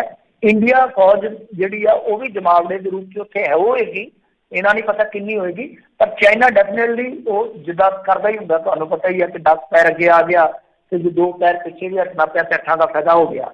ਸੋ ਉਸੇ ਰਣਨੀਤੀ ਤੇ ਹੀ ਆ ਉਹਨਾਂ ਦੀ ਬੇਸਿਕ। ਜੇ ਤੁਸੀਂ ਥਿਊਰੀ ਵੇਖੋਗੇ ਨਾ ਮਾਓ ਜ਼ੇਡੁੰਗ ਵੇਲੇ ਦੀ, ਮਾਓ ਜ਼ੇਡੁੰਗ ਨੇ, ਕਿਉਂਕਿ ਉਹਨਾਂ ਦੀ ਜਿਹੜੀ ਹੈਗੀ ਸੀ ਨਾ ਚਿੰਗ ਡਾਇਨਸਟੀ, ਮੈਂ ਤੁਹਾਨੂੰ ਥੋੜਾ ਜਿਹਾ ਹਿਸਟਰੀ 'ਚ ਲੈ ਚੱਲਦਾ, 1 ਅੱਧਾ ਮਿੰਟ ਲੈਣਾ। ਚਿੰਗ ਡਾਇਨਸਟੀ ਦਾ ਕੀ ਸੀਗਾ ਕਿ ਹੁਣ ਜਿਵੇਂ ਤੁਹਾਨੂੰ ਪਤਾ ਉਸ ਟਾਈਮ ਰਾਜੇ ਚੜ੍ਹਾਈ ਕਰਦੇ ਸੀ, ਜਿੱਦਾਂ ਮਹਾਰਾਜਾ ਰਣਜੀਤ ਸਿੰਘ ਦੀ ਨਜ਼ੀਰ ਲੈ ਲਓ ਕਿ ਕਿਸੇ ਵੀ ਖਿੱਤੇ ਨੂੰ ਜਿੱਤਿਆ ਤੇ ਉੱਥੇ ਆਪ ਦੀ ਹਕੂਮਤ ਮਤਲਬ ਕਿ ਕਾਇਮ ਕੀਤੀ ਤੇ ਅਗਲੇ ਨੂੰ ਕਿਹਾ ਕਿ ਤੂੰ ਸਾਨੂੰ ਟੈਕਸ ਦੇ, ਤੇ ਜਾ ਕੇ ਐਸਾ ਵੀ ਆ ਜਾ ਜੰਗ ਲੜਨਾ। ਆਹੀ ਚੱਲਦਾ ਸੀ ਉਦੋਂ ਰਾਜਿਆਂ ਦਾ ਕੰਮ। ਤਾਂ ਚਿੰਗ ਡਾਇਨਸਟੀ ਇਸ ਤਰ੍ਹਾਂ ਬਹੁਤ ਫੈਲੀ ਹੋਈ ਸੀਗੀ। ਇਹ ਕਹਿੰਦੇ ਆ ਕਿ ਜਿੱਦਾਂ ਲੇਹ ਲਦਾਖ ਆ, ਉਹ ਜਿੱਦਾਂ ਤਿੱਬਤ ਸਾਡੀ ਹਥੇਲੀ ਆ, ਲੇਹ ਲਦਾਖ, ਸਿੱਕਮ, ਭੂਟਾਨ, ਨੇਪਾਲ ਤੇ ਜਿਹੜਾ ਅਰੁਣਾਚਲ, ਇਹ ਸਾਡੀਆਂ ਮਤਲਬ ਕਿ 5 ਫਿੰਗਰ ਆ। ਇਹ ਅਸੀਂ ਹੱਥ ਪੂਰਾ ਕਰਕੇ ਰਹਿਣਾ ਕਿਉਂਕਿ ਸਾਡੀ ਚਿੰਗ ਡਾਇਨਸਟੀ ਇੱਥੋਂ ਤੱਕ ਫੈਲੀ ਸੀ। ਪਰ ਨੇਪਾਲ ਦਾ ਹੁਣ ਜੇ ਤੁਸੀਂ ਵੇਖੋਗੇ, ਉਹ ਚਿੰਗ ਡਾਇਨਸਟੀ ਦੇ ਤਹਿਤ ਕਦੇ ਵੀ ਨਹੀਂ ਰਿਹਾ। ਉਹ ਤੇ 1816 ਨੂੰ ਮੇਰੇ ਖਿਆਲ ਦੇ ਨਾਲ ਗੁਲਾਮ ਹੋ ਗਿਆ ਅੰਗਰੇਜ਼ਾਂ ਦਾ। ਪਰ ਉਹਦੇ ਵਿੱਚ ਕੀ ਆ ਕਿ ਕੁਛ ਜਿੱਦਾਂ ਇਹਨਾਂ ਦੇ ਰਾਜੇ ਸੀਗੇ, ਉਹ ਟੈਕਸ ਵਗੈਰਾ ਦਿੰਦੇ ਰਹੇ। ਤਾਂ ਅਸਲ ਦੇ ਵਿੱਚ ਜਿਹੜੀ ਮਾਓ ਜ਼ੇਡੁੰਗ ਨੇ ਉਹ ਦਿੱਤੀ ਸੀਗੀ ਥਿਊਰੀ, ਸ਼ੀ ਜਿਨਪਿੰਗ ਉਹਨੂੰ ਫੋਲੋ ਕਰ ਰਿਹਾ ਕਿਉਂਕਿ ਇਹਦਾ ਵਿਰੋਧ ਅੰਦਰੂਨੀ ਤੌਰ ਤੇ ਬਹੁਤ ਹੁੰਦਾ ਚਾਈਨਾ 'ਚ, ਤੇ ਦੱਸ ਰਿਹਾ ਕਿ ਮਾਓ ਜ਼ੇਡੁੰਗ ਤੋਂ ਬਾਅਦ ਜੇ ਕੋਈ ਨੇਤਾ ਤੁਹਾਨੂੰ ਮਿਲਿਆ ਤੇ ਉਹ ਮੈਂ ਆ, ਤੇ ਤੁਹਾਡੇ ਸੁਪਨੇ ਜਿਹੜੇ ਚਾਈਨਾ ਨੇ ਦੇਖੇ, ਰਿਪਬਲਿਕ ਆਫ ਚਾਈਨਾ ਨੇ, ਉਹ ਮੈਂ ਹੀ ਪੂਰੇ ਕਰੂੰਗਾ। ਆਹ ਖੇਡ ਆ ਅਸਲ ਦੇ ਵਿੱਚ ਇਹਨਾਂ ਦੀ। ਜੀ ਜੀ ਜੀ। ਤੇ ਸਮਾਂ ਵੀ ਆਪਣੇ ਅੱਜ ਦੇ ਪ੍ਰੋਗਰਾਮ ਦਾ ਇੱਥੇ ਸਮਾਪਤ ਹੈ। ਤੇ ਮਿੰਟੂ ਜੀ ਬਹੁਤ ਬਹੁਤ ਧੰਨਵਾਦ, ਬੜੀ ਮਿਹਰਬਾਨੀ, ਤੁਸੀਂ ਸਾਡੇ ਨਾਲ ਜੁੜੇ, ਜਿਹੜੇ ਜੀ ਖਬਰਾਂ ਬਾਰੇ ਜਾਣਕਾਰੀ ਦਿੱਤੀ, ਸਰੋਤਿਆਂ ਦੇ ਸਵਾਲਾਂ ਦੇ ਜਵਾਬ ਦਿੱਤੇ। ਧੰਨਵਾਦ ਜੀ, ਸਤਿ ਸ਼੍ਰੀ ਅਕਾਲ ਜੀ। ਸਤਿ ਸ਼੍ਰੀ ਅਕਾਲ ਜੀ। ਤੇ ਸਰੋਤਿਓ, ਇੱਥੇ ਸਾਡਾ ਅੱਜ ਦਾ ਪ੍ਰੋਗਰਾਮ ਸਮਾਪਤ ਹੈ। ਮਿਲਦੇ ਹਾਂ ਅਗਲੀ ਵਾਰ, ਤੱਕ ਲਈ ਮੇਰੇ ਵੱਲੋਂ ਵੀ ਤੁਹਾਨੂੰ ਪਿਆਰ ਭਰੀ ਸਤਿ ਸ਼੍ਰੀ ਅਕਾਲ। ਸੁਣਦੇ ਰਹੋ ਪੰਜਾਬੀ ਰੇਡੀਓ USA।